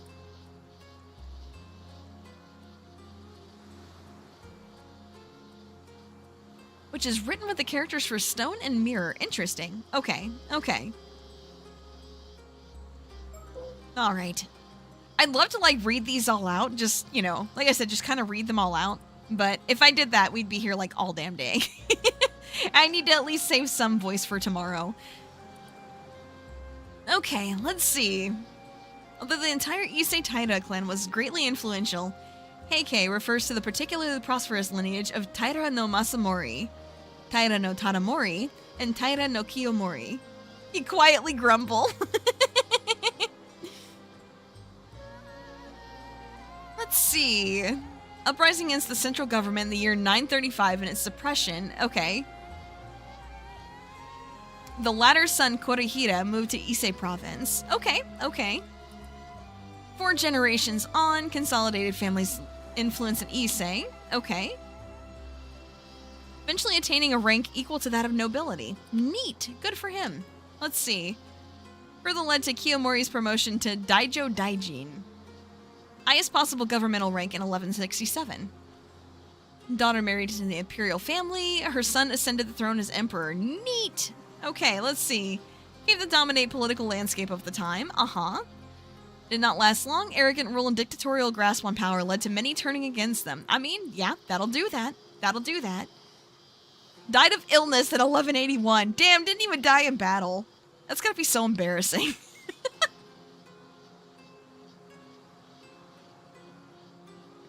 Continued to struggle against their opponents, but to no avail. In 1185, they were finally defeated. Wait, many of its members were lost beneath the waves. Oh shit, so it was a sea battle. I see. Instead of the Kusanagi no Tsurugi sword, one of the 3 imperial regalia of Japan, regarded since ancient times as a symbol of imperial authority, was also lost to the sea that day. scattered and lived out their days in hiding. Okie dokie. Yep, type of curse tool allows even people without spirit sense to wield curses. Yeah, like I said, we saw these in the first game. Like, that was how people were, you know, using curses to kill each other. Curse of the Raging Waves. Yeah, this one, okay. Curse that causes an outbreak of turbulent waves and violent storms in the seas around Kamishima. It is said that the curse was born from the resentment of the former residents of Taishima, island once located to the south of Kamishima, after someone brought about its destruction. Oh, interesting.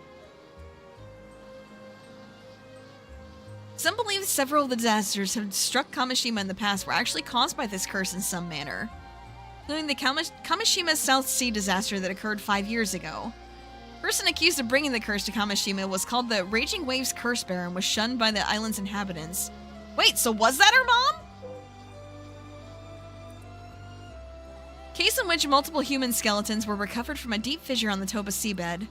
Initial estimate indicated at least 5 bodies had been disposed of there. Victims' identities unclear. All victims are male. Interesting. They're all male, huh?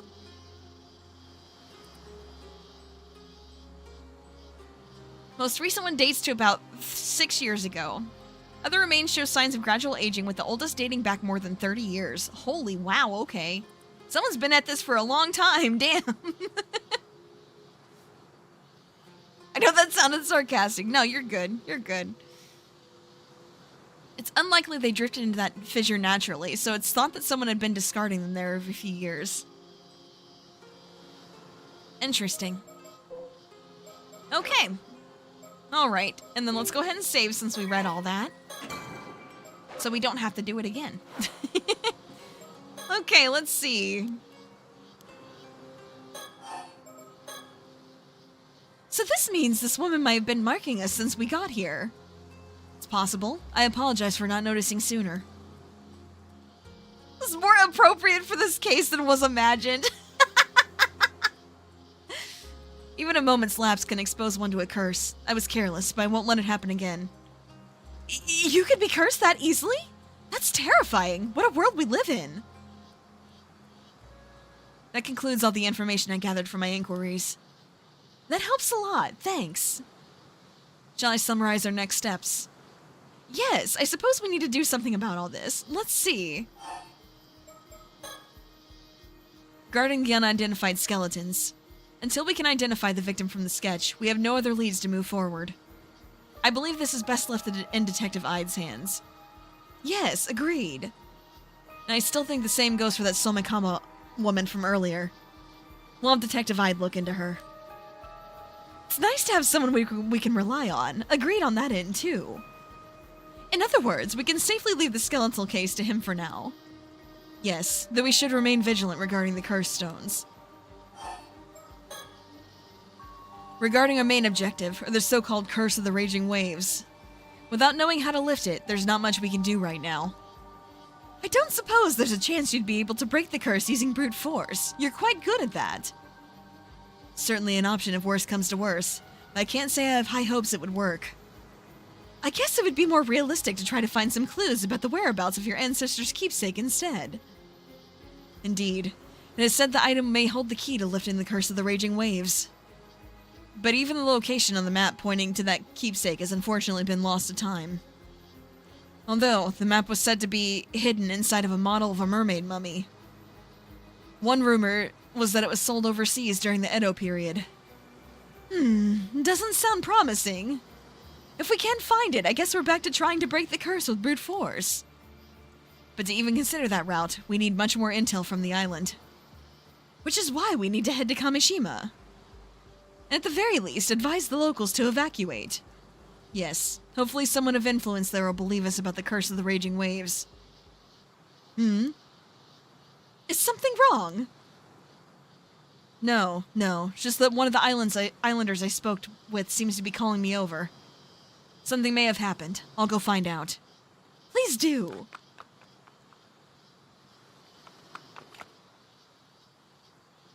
Ma'am, what was it? Person who called me over shared a new piece of information. They were told to keep it secret, but opened up since we were with the police. Go on. Earlier this morning, down by the shore, They apparently found something that resembled the corpse of a mermaid. A mermaid? Really? Same person reported it to a local authority. Was immediately ordered to tell no one, not even the police. You're kidding me! The local authority then contacted an unknown individual. Soon after, someone came and secretly retrieved the mermaid corpse. That couldn't be more suspicious, could it? Exactly. They were uneasy about the whole thing, which is why they confided in me. What shall we do? Already turned her into jerky. Did they describe what the mermaid looked like? Yes, they said from the head to the shoulders it was human, but below that, entirely fish. So it was not the classic mermaid from fairy tales, it would seem. Only the head was human. They also said it was completely dried out, almost mummified. The face was unrecognizable. But they thought it resembled a local ama diver named Tamiko Suma. What? Apparently she went out diving alone this morning and hasn't returned. That's likely what worried the witness the most. That is troubling. Damn it, just what we needed. More things to deal with. First things first, let's deal with this mermaid story. Come on. All right. Jeez, so much mermaid. All right, what do you guys think? Do we want to do we kind of want to go back to memories of last summer, or do we want to keep going with this one? Actually, never mind. Let's keep going with this one. Okay. Mermaid corpse has been discovered on the beach near Ijika town. While Yumeko and her partner are investigating its whereabouts, they run into an important local figure. Let's go! Let's go.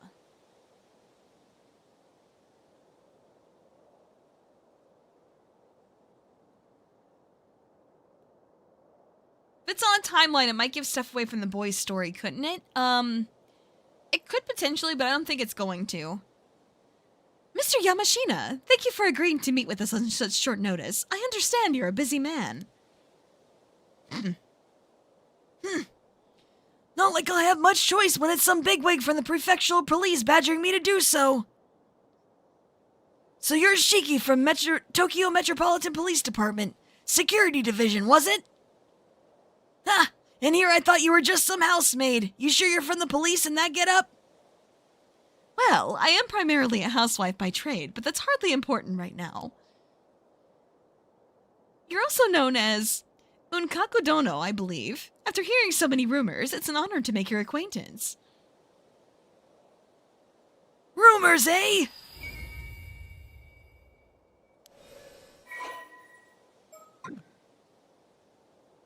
Yes, I hear you've been doing some, under-the-table research into immortality. And? So what if I am? Well now, I wouldn't have expected you to be such a dreamer, but it does make you just a bit more relatable. You can laugh all you want! What's it got to do with the police anyway? It seems on this particular occasion it has quite a bit to do with the police, unfortunately. You don't say! Boomer Clacker! That's great. I'll get straight to the point. I believe you took a mermaid corpse into your possession this morning. What? That corpse is linked to an ongoing case. We came here to ask you to release it into police custody.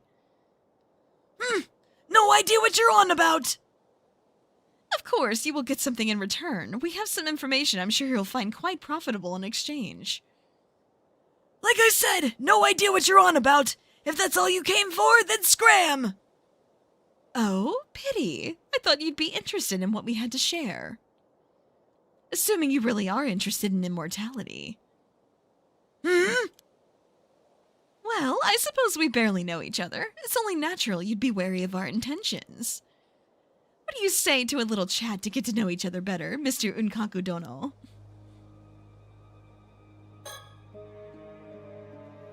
These splendid gardens all fall within the grounds of Mr. Yamashina's Issei City estate. Part of me wonders why he needs so much space when he doesn't have a family. But I suppose he has an image to maintain.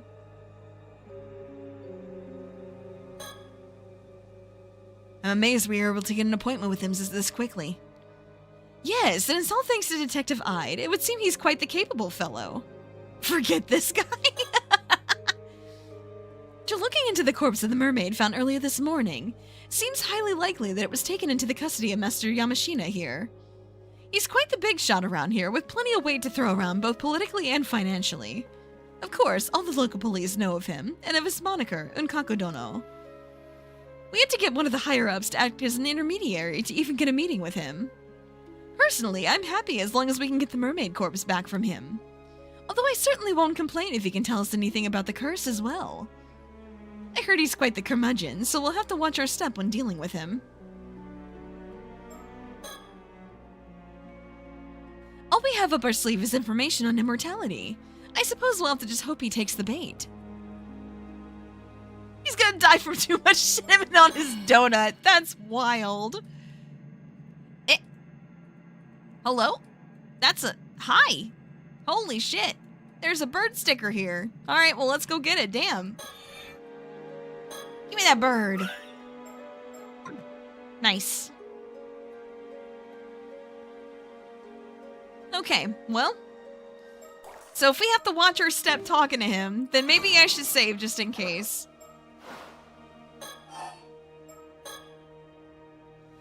I hear you've been putting in quite a bit of effort into training up the younger generation recently. What's your take on today's youth? Useless, the lot of them. Bunch of pushovers that have let all this new generation tripe go to their heads. We're the ones who built this country back up after the war, but now they're strutting around like they own the place. Far too big for their britches. My, what a scathing review. Would a resident member of the new generation like to comment at all? Please don't call me that. I hear you've been searching for a successor, though. Given your strong opinions on the matter, I take it that you're struggling. Though I can see why that would lead to a desire for immortality. After all, there's no need to cede your legacy to someone else if you can remain at the reins yourself, That might have been true when I started my research. Oh, I take it that isn't the case now. I'm no spring chicken. Thought of living another hundreds of years like this ain't exactly appealing anymore. Don't see much point in immortality if I'm already long past my prime. Well, that certainly is different from the rumors. My apologies for jumping to conclusions. You have my wholehearted agreement that immortality doesn't necessarily bring happiness, though. Let me clear up one more thing while we're at it. I've already decided on my successor. Oh? Turns out the perfect candidate was right under my nose the entire time. Haven't told them yet, but they're a sharp one. They'll do a fine job. Is that so? I'm glad to hear it. I suppose that would mean you no longer have any need for immortality then. Who said I wasn't still interested? Simply has nothing to do with my successor. I still intend on continuing my research. For medical advancement, you understand. Think of it as doing my bit for society. You lot are always quick to assume the worst of whatever I do. How about you mind your own business for a change? Well, there's not much we can say to that. We'll try to be more discerning from now on.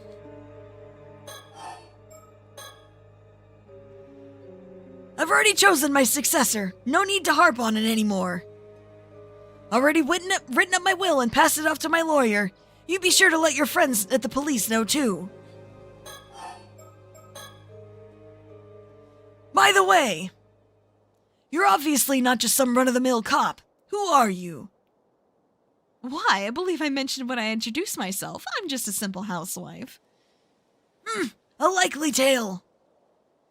Plus that fella next to you has also got a strange air about him. He's no ordinary person, is he? My, how observant of you. I suppose you could say that, yes. Doesn't take a genius to see it. One of them phony psychic types, are ya? Phony? Hit a nerve, did I? There are far too many of your kind around lately. Cozying up to those in power by feeding them a bunch of nonsense. Liars and cheaters, all of ya. You seem to have quite the chip on your shoulder about this, Mr. Yamashina. Don't know it's because of this occult craze going around, but I've seen far too many folks get taken in by that tripe. That Wakamura over on Kamishima is one of them. Talk about a waste of potential. Wakamura? Oh, are you upset now? No, you still don't want to talk? Okay. Can't say I care much about who you are anymore. You going around with some phony psychic tells me all I need to go. How dare you? Soto, calm down. He can think what he wants. There is one thing I should warn you about. Eating the flesh of that mermaid you found won't grant you immortality. And what would you know about that? Well, you know, one hears all sorts of things in this day and age. I don't know where it came from, but there seems to be a legend that eating mermaid flesh will grant one immortality. All I wanted was to say it's just that, a legend. It has no basis in reality at all. How can you be so sure? Just think about it. If that legend were true, wouldn't it be strange that no confirmed immortals have ever been found? Yeah? Who's to say they aren't just living and hiding? The legend of Yao Bikuni is... Oh, the legend of Yao Bikuni is passed down in over 100 places across Japan, yet not a single verifiable immortal has ever been found to show for it. So you mean to say all those legends were fake? Please. If even just one of those tales is true, there's always the chance there's an immortal hiding away somewhere. I see. You really are quite the dreamer, aren't you? Figured you were trying to bluff me out of the mermaid corpse for some reason or other. But now I'm sure of it. That thing's hiding some sort of secret, isn't it? Something you don't want me to find out.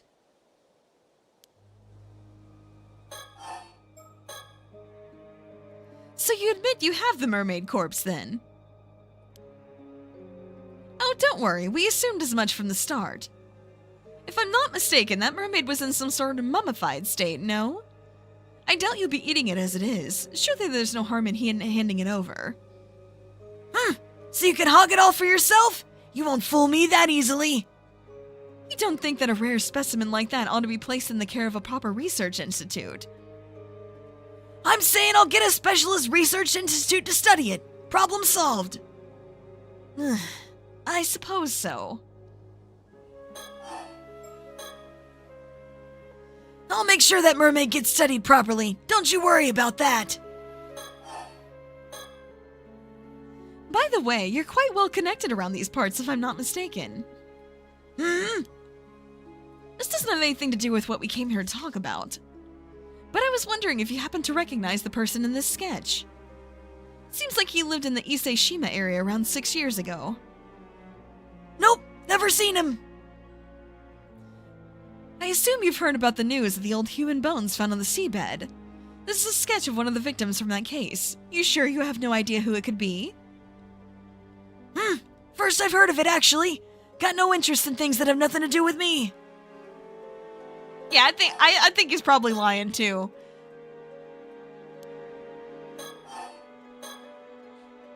Who might this Wakamura be?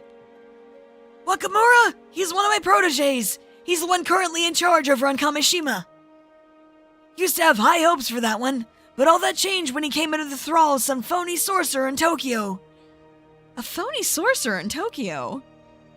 You heard right. Since then, there's been no end to his nonsense. Buying properties out in the mountains, changing company names, all because of something this sorcerer whispered in his ear. The sole inner expression when Excalibur. He even told me the layout of my house was unlucky and tried to get me to renovate the place. Just recently he was going on about some curse causing a big storm. That sort of rubbish. A storm caused by a curse, you say? He even said the storm 5 years ago was caused by the same curse. He's been trying to wheedle me into helping him find some way to stop it. But I'm done with him and his ramblings. Man's clearly a lost cause. He'll be coming over here tomorrow morning, but I'm thinking it's time to have someone else take the reins over on Kamishima. I see. So even though you believe in immortality, you refuse to associate with anything to do with the occult. And you do? Figured someone claiming to be a cop would have more sense than that. How are you meant to solve crimes if criminals can just pull out curses left and right? You won't find me disagreeing there. So, what exactly has this Wakamura been saying about this curse? Yeah, now this boomer needs to touch grass, honestly. Should be pretty easy for them, though. He seems to have a lot of it. Hell if I remember! Why don't you go to Kamishima and ask the man yourself? Maybe we will. Thank you for the information.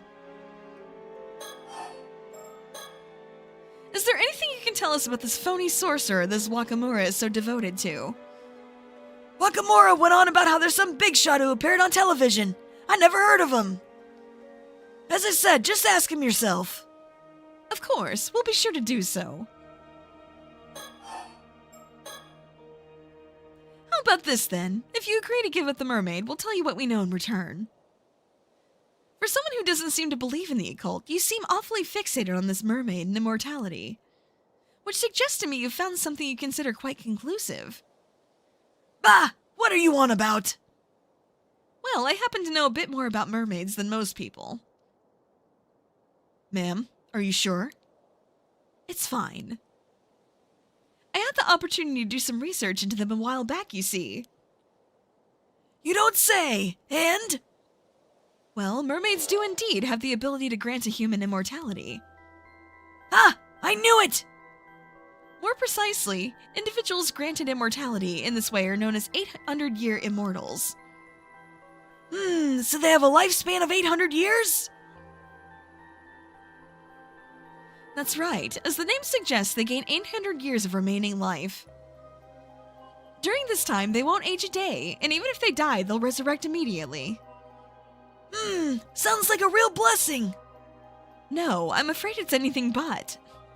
One who defies the very laws of nature like that is no longer human. They're an anomalous being that should not be allowed to exist. As such, our position requires that any such individuals we find are dealt with as swiftly as possible. Indeed, this immortality is originally a curse mermaids placed upon humans. A curse? Immortality is neither a blessing nor salvation for the living. It's a curse that robs them of the ability to die. None of those who have become 800-year immortals have found happiness. Not one. It renders living among other humans impossible, makes them an outcast from society. Of course, there are a few years at first when life will be tolerable. But after that, every meeting ends in parting. You outlive whoever you love or are loved by.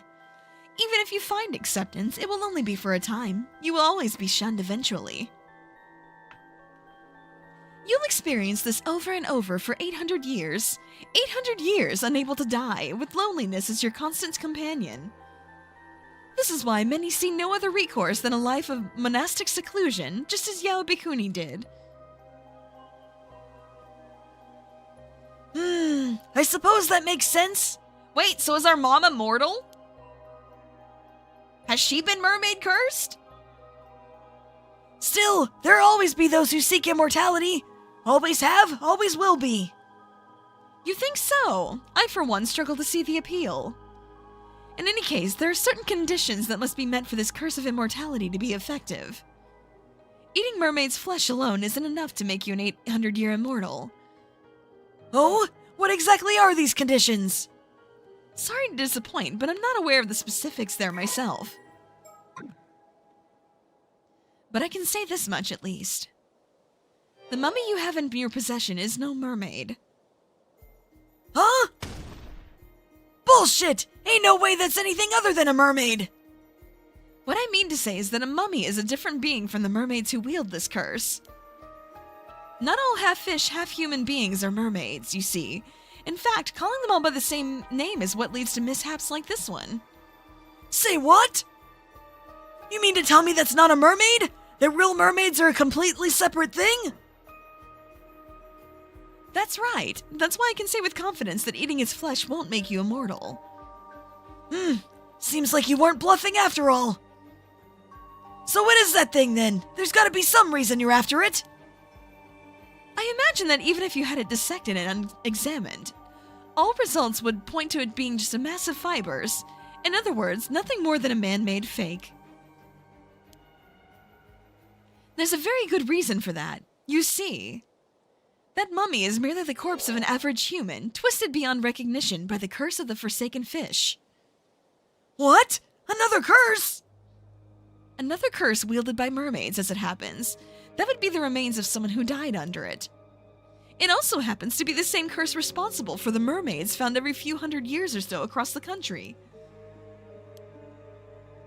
You see now why we'd rather you handed the mermaid over to us. The poor soul deserves a proper burial, same as anyone else.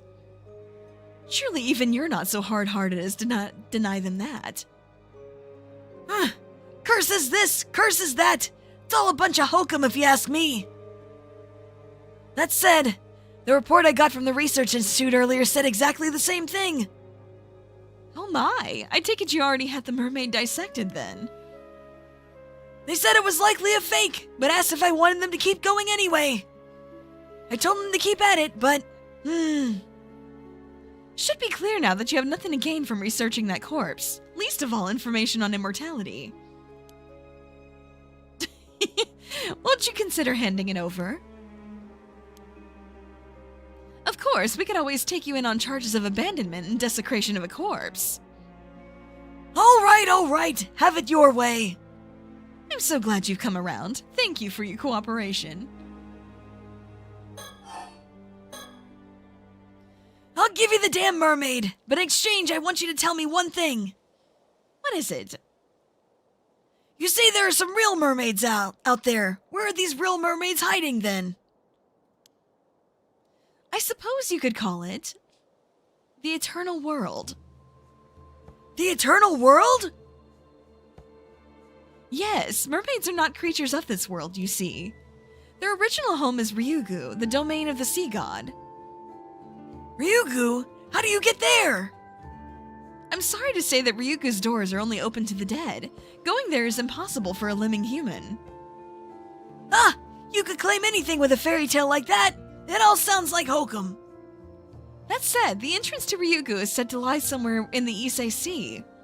There have been numerous sightings of mermaids crossing over to this world in the area's long history. Which is why Issei Bay has its share of mermaid legends too. Now that you mention it, I have heard one of those stories too. Some old tale about mermaids being found on some long-lost island called Taishima or the like. What? Wait a moment, where did you hear that story? Aha! Caught your interest, have I? Looks like this story has some merit to it after all. I was simply surprised, that's all. It's not a name I've come across in any historical records. That's just something I heard from one of the youngins I have out there looking for mermaids. I see. It sounds like you've got yourself a capable young hand. I don't suppose it would be possible to meet with this individual. Nope, not happening. Unless you're willing to spill the beans on everything you know about mermaids. Every last bit of info. Maybe, just maybe, I'd consider it then. Clear you're no ordinary housewife after all.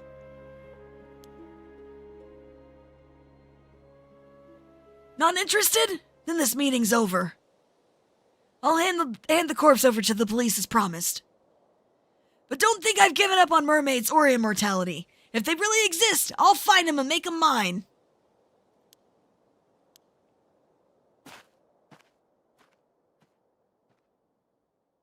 Interesting. I wonder why she knows so much about mermaids. Most curious.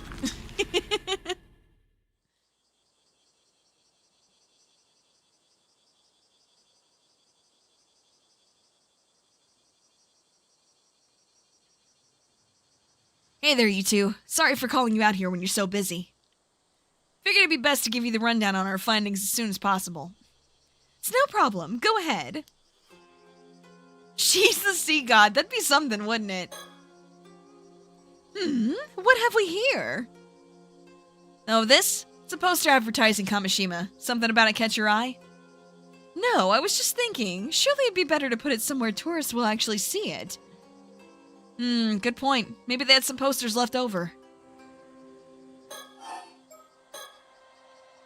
So, did you manage to meet up with Mr. Yamashina? Yes, thank you again for your help there. It seems he's willing to hand the body over without any fuss. Really? That's great. Still, why would some big shot tycoon go to all that trouble to withhold a body? If everything I heard is true, you could probably take him in on charges of desecrating a corpse, you know. Or was there something special about that corpse? How observant of you, Detective. I can, of course, explain if you'd like to know more. Wait a second. Is it related to that secret department of yours? I think I'm better off not knowing if so. Oh, really? I don't mind bringing you into the fold. Ma'am, please stop trying to rope him into helping us. But what if we really want him to help us, you know? Never met the guy, but I heard he's quite the cranky old geezer. How'd your meeting go? I'll bet he was pretty wary of you being with the police, but he didn't try to pick a fight or anything, did he? Ah, well, I'm not sure you could say it went smoothly, but I don't think we upset him at least. Probably. You, don't sound very sure about that. All right, that's exactly what I wanted to talk with you about. So I got all hands on deck to go around asking about that sketch you gave me. We finally found someone who recognized the victim. Oh, that's great news! The person who recognized him was a housewife in her 20s who lived in Kumano 7 years ago. Apparently the sketch looks like a 19-year-old she knew who left the village to go to the city. So 7 years ago he was 19, no? From the sounds of it, the guy had no relative to speak of, left the village with nothing but the clothes on his back. She didn't know what happened to him after that. I see. That would make him a young man with no relatives who left his hometown behind 7 years ago. Did we get a name for our mystery man? Sure did. His name was Kipe Ikoma. Kipe Ikoma. Looked him up in the residence registry, and it looks like he moved from Kumano to Ise City 7 years ago. Seems like he doesn't live at the place he put as his address anymore. Oh, that's unfortunate. Checked with the apartment's landlord. It would seem that about 6 years ago, landlord had his contract terminated after he failed to both pay his rent and return to his apartment for several months straight. Landlord didn't put out a sketch request or anything like that, so that's where the trail ends, I'm afraid. Search request, my bad. Famicom Detectives Club? Oh, you mean the one that's on the Switch? I've been kind of interested in that, I'm not gonna lie. Like, I've been a bit interested in that. But yeah, this is also the second game in a series, so I don't know if you've seen the first Paranormasight or not. It's pretty cool. It's pretty cool, and it goes on sale pretty frequently. If he went missing 6 years ago, I suppose it wouldn't surprise me if those were his remains. Wonder how well the new one did. Yeah, that's what I was curious about. We'll keep looking into Ikoma to see if he was involved in anything that might have led to his murder. Of course, there's always a possibility we got the wrong guy, so we'll keep asking around just in case. Please do. Man, we got so many frickin' files to read again. I don't need more in my wish list.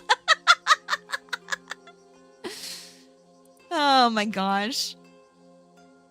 Yeah, what do you mean just in case? No, in case they got the wrong guy. Island said to have previously been located to the south of Kamishima, as it has long since vanished. It is sometimes referred to Taishima, or Lost Island. No official records remain, and it remains shrouded in mystery, with knowledge of it preserved only in tales passed down between residents of the Ise-shima area. It's okay, I took it for you! Or if you'd rather, like, watch a playthrough, where I got all the endings, including the including the true ending. It was one of the first games I streamed on this channel, so it'd be one of my much older streams, but it is there. There's a couple of them, actually. Legends say the island was besieged by someone 400 years prior, and the curse of the murdered islanders caused the entire island to sink. Although, if you do want to play it for yourself, I highly recommend it. It's very cool. It's a very cool game. Person who gained an 800-year lifespan after being cursed by a mermaid. Someone who ingests part of the body of a mermaid that meets certain conditions will be cursed and become known as an 800-year immortal. Once cursed, the individual's own body is lost, and a provisional body is reconstructed using the parts of the mermaid ingested as a medium. Their souls then transferred to this provisional body, which they are able to control as if it were their own, with their consciousness presiding over both their soul and body from the head. Interesting. So you'll always have something to look forward to. That's so true. As such, it could be considered more spirit in nature than human. The individual is fatally wounded or contracts an illness that results in their death, their body will instantly be restored to its default state, allowing them to revive. In the event they lose any body parts, their heart will treat the largest remaining part of them as their main body and regenerate any lost parts from there, with the removed parts subsequently vanishing. This even occurs in the event that the lost body part is the head. However, these individuals heal from non-fatal wounds at only a slightly faster rate than their bodies would be capable of naturally. As these people feel physical sensations and pain to the same extent that they would have in their original body, it's extremely difficult to tell whether an individual is an 800-year immortal or not unless they die, even for the individuals themselves. Lifespan of this provisional body is 800 years from the time of its creation. Due to the individual's original body already being lost, not even the mermaid responsible for the original curse is able to dispel it. The individual will only see the end of their long life once 800 years have passed. Oh, jeez! So you can't even, end it early if you wanted to. Spiritual phenomena, the supernatural, aliens, cryptids, lost civilizations, extrasensory perception, the list goes on. Such unexplainable phenomena are quick to take on a life of their own. Plesiosaur named Nessie living in Loch Ness, sightings of mythical creatures like the Tsuchinoko or Hibagon, urban legends of the Kuchisake Onna and Hanako-san, television reports of spoon-bending psychics, documentaries featuring spirit photography and UFOs that become the talk of the school the next day. There are only a few examples of stories that have captivated the public's interest. Magazines specializing in paranormal phenomena continue to thrive, with no end to the craze in sight.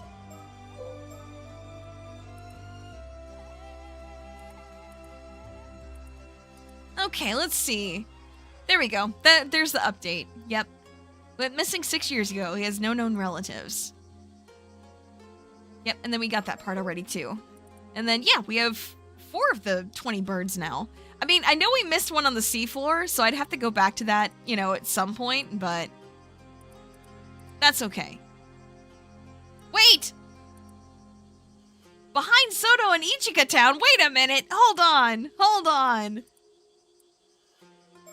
Hold on, we gotta find that one.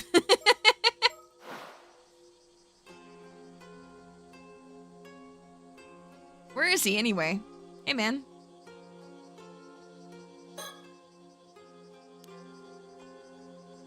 Back to the save, honestly.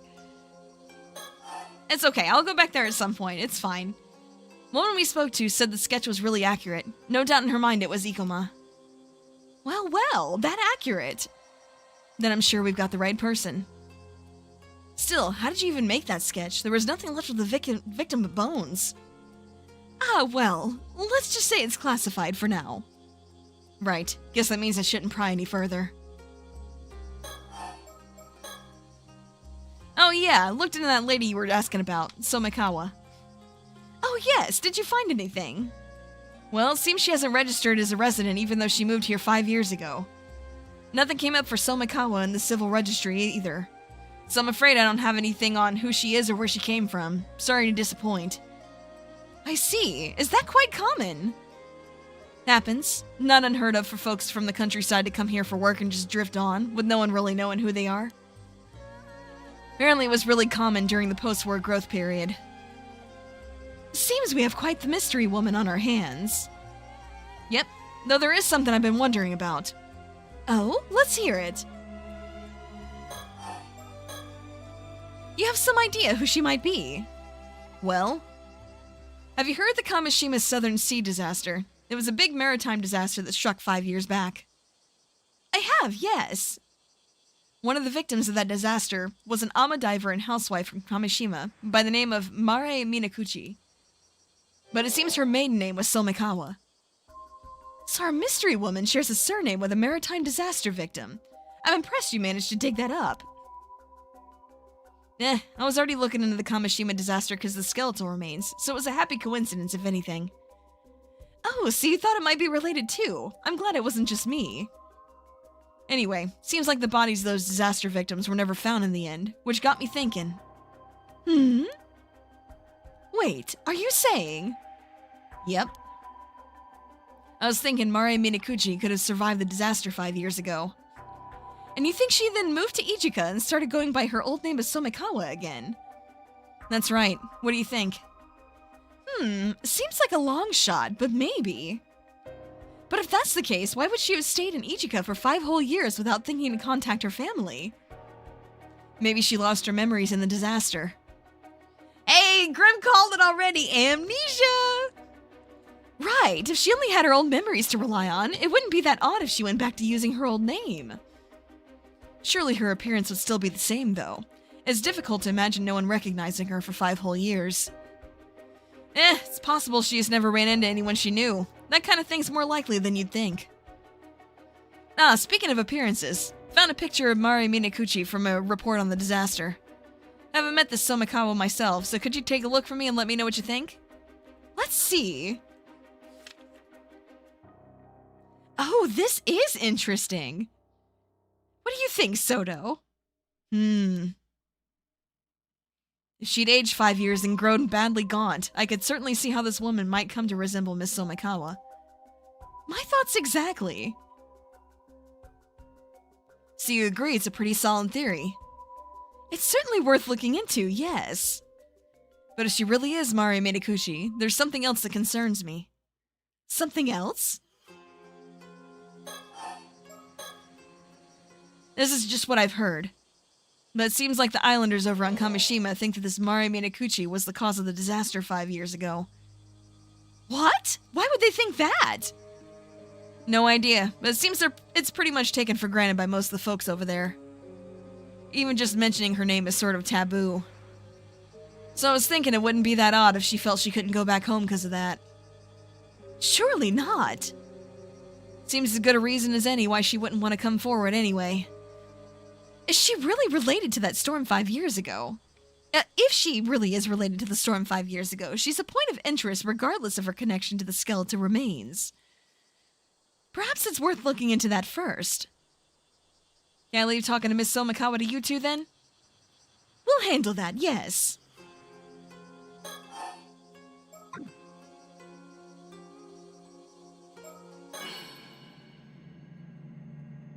I mean, the vision ability is really neat, you know, just in case there are, like, birds to find. Doesn't seem like there's any here, though. What? But I already... So people believe this Mari Minakuchi called forth the Curse of the Raging Waves 5 years ago, do they? I didn't expect the Curse of the Raging Waves to come up here, of all places. Wait. That's it, I remember now. Sole survivor of Tashima. His surname was Somikawa.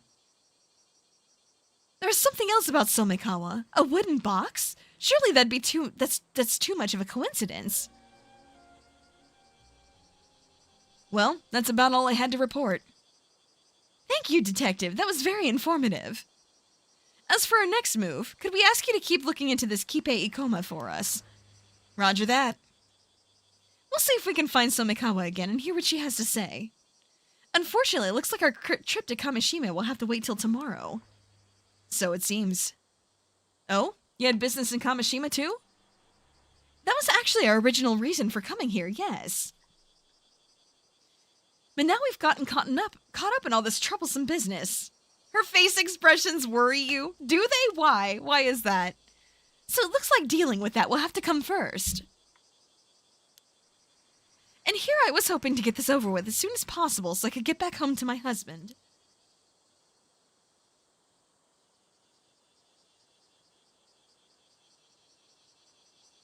Sorry about that, I had to take my meds real quick. I see. You sure are devoted to your husband. It's definitely villain art. So I could share some reasons why I agree, but it would also involve spoilers from the first game. So So, you know, like I said, let me know if that's something you want, but if not, totally understood. Oh, very much. Though I do worry as he never eats properly when I'm not around. In any case, please do get in touch if you find anything else of note. Even if it's just something out of the ordinary happening, anything could be of help. Sure, will do. You're kind of making me worried something might actually happen now. I'd certainly prefer it if it didn't. Anyway, we're counting on you, Detective.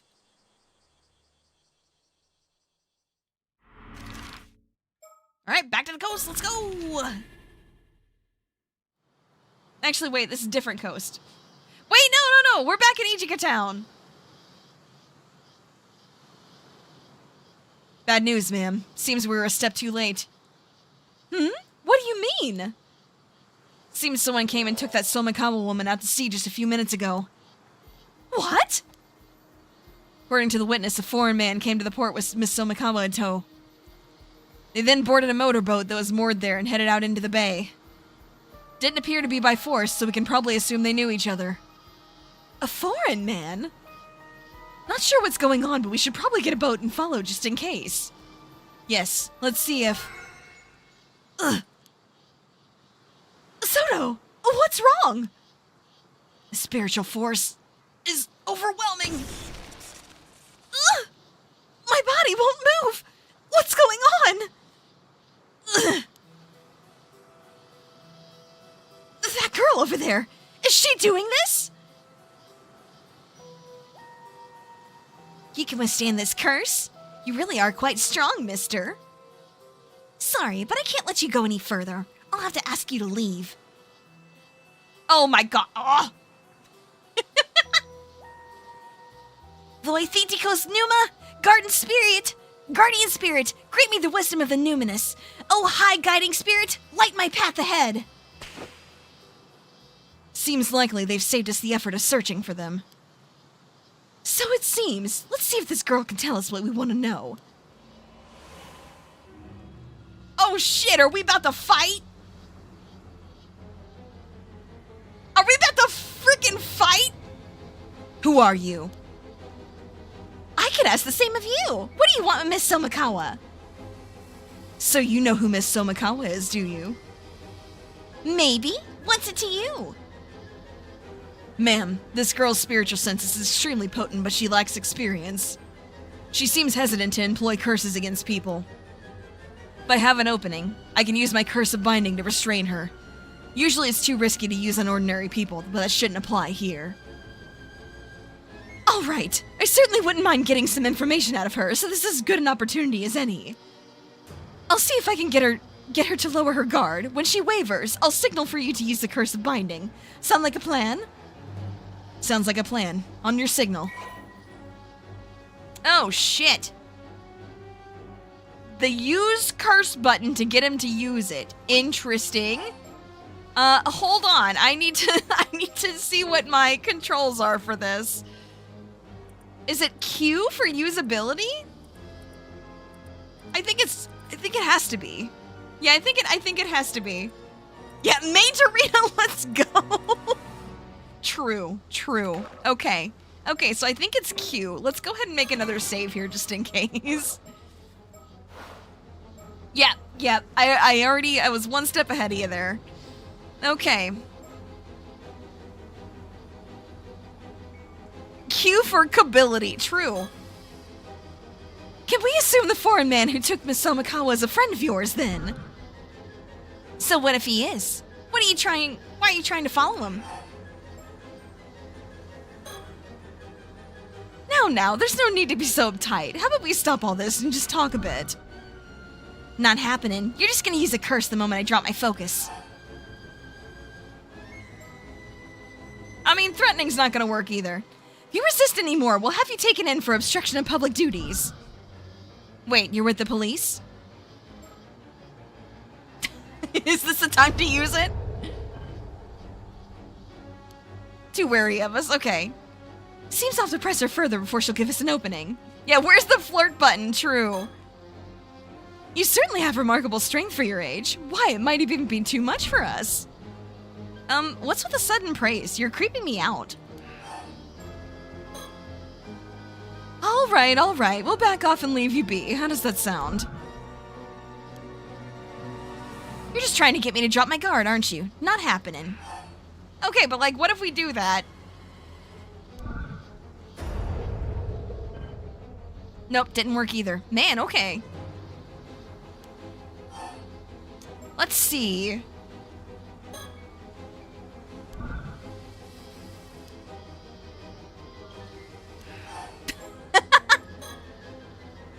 What do you want with Miss Somikawa? I could say the same to you. You just want the relic for yourselves, don't you? What? You know about the relic? Despite appearances, yes, defying us could net you quite the heavy punishment. I see. You must be from Paranormal Affairs. Then I definitely can't do what you say. What?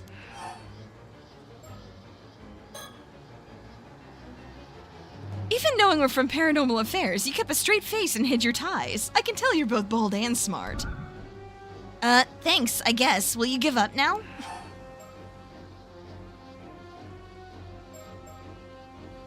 Okay, so, like, what if I just give up now? Alright, we'll back off and leave you be. How does that sound? Okay. You're also with Paranormal Affairs, then? Sorry, I have no idea what you're talking about. I suppose this is the trouble with secret departments. Not even their own members recognize each other. What a bother. Okay, so that doesn't get us anywhere. Alright, let's see. So, both from Paranormal Affairs, are we? Let's talk. Perhaps there's some way we can help. I told you, I don't know what you're talking about. It's none of your business anyway. You have quite some nerve standing up to us despite knowing where we're from. Don't think you'll get off lightly from this. Threatening me won't get you anywhere. You can't arrest me unless it's an emergency, right? So, you're with Paranormal Affairs, but you need the relic yourself, so you're unwilling to cooperate with us. Am I correct? If that's what you think, can you give up already? Alright, I understand where you're coming from. We won't interfere anymore. Soto, you can stop now. Ma'am? Just kidding, gotcha, bitch! Ah! You grown-ups and your dirty tricks! You did well to be cautious of us, but I'm afraid this is how grown-ups get things done. Now, will you tell us what you're up to here?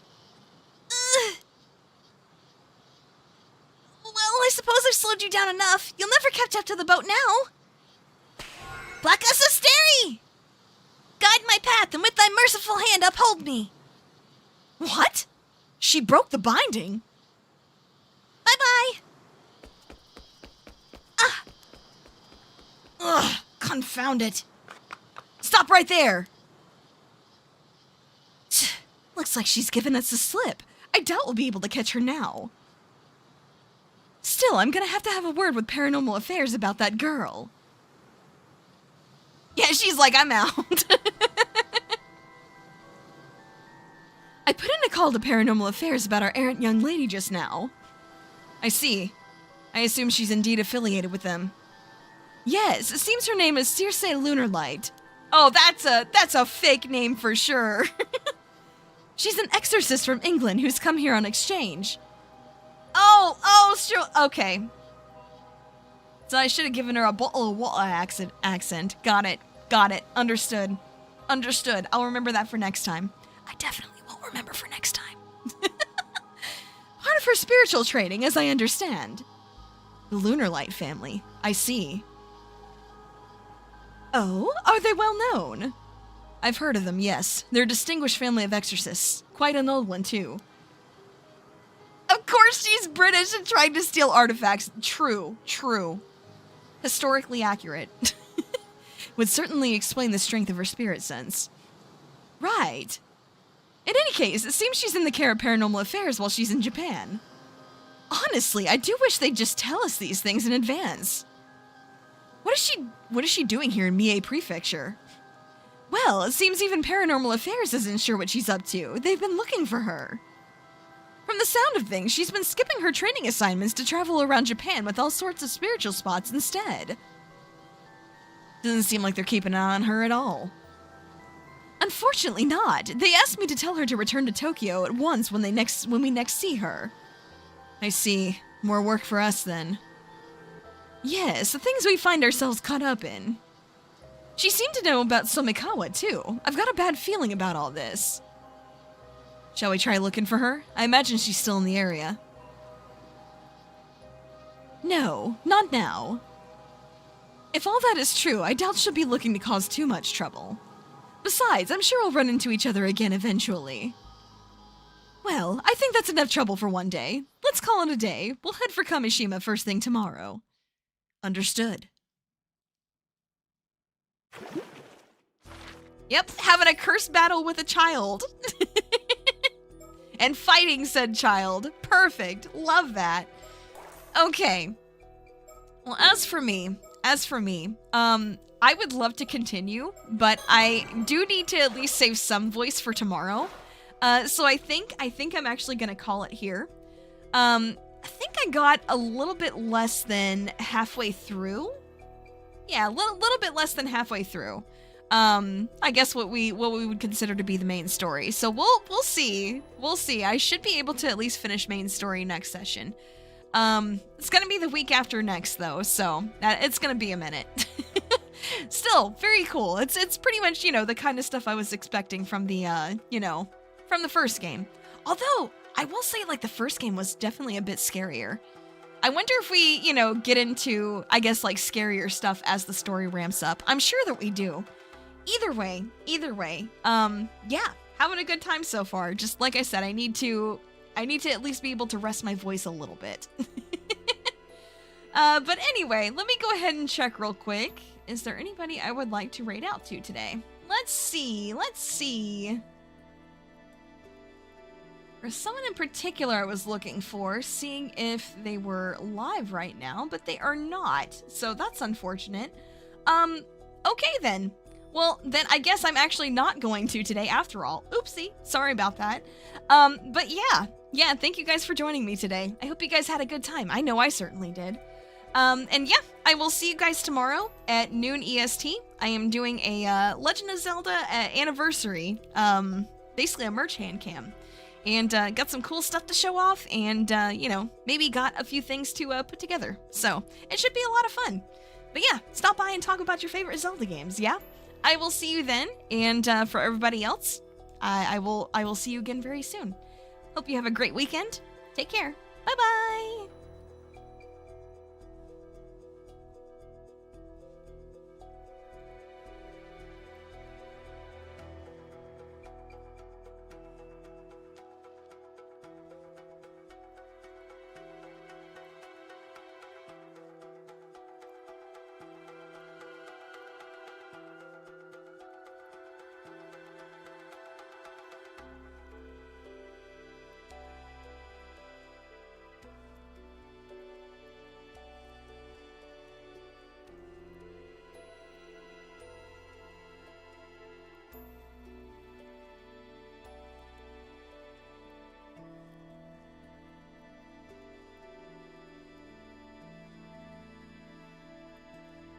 Yumiko, I'm trying to curse, but I'm dummy Chuni, and the flap of my cape is alerting the child.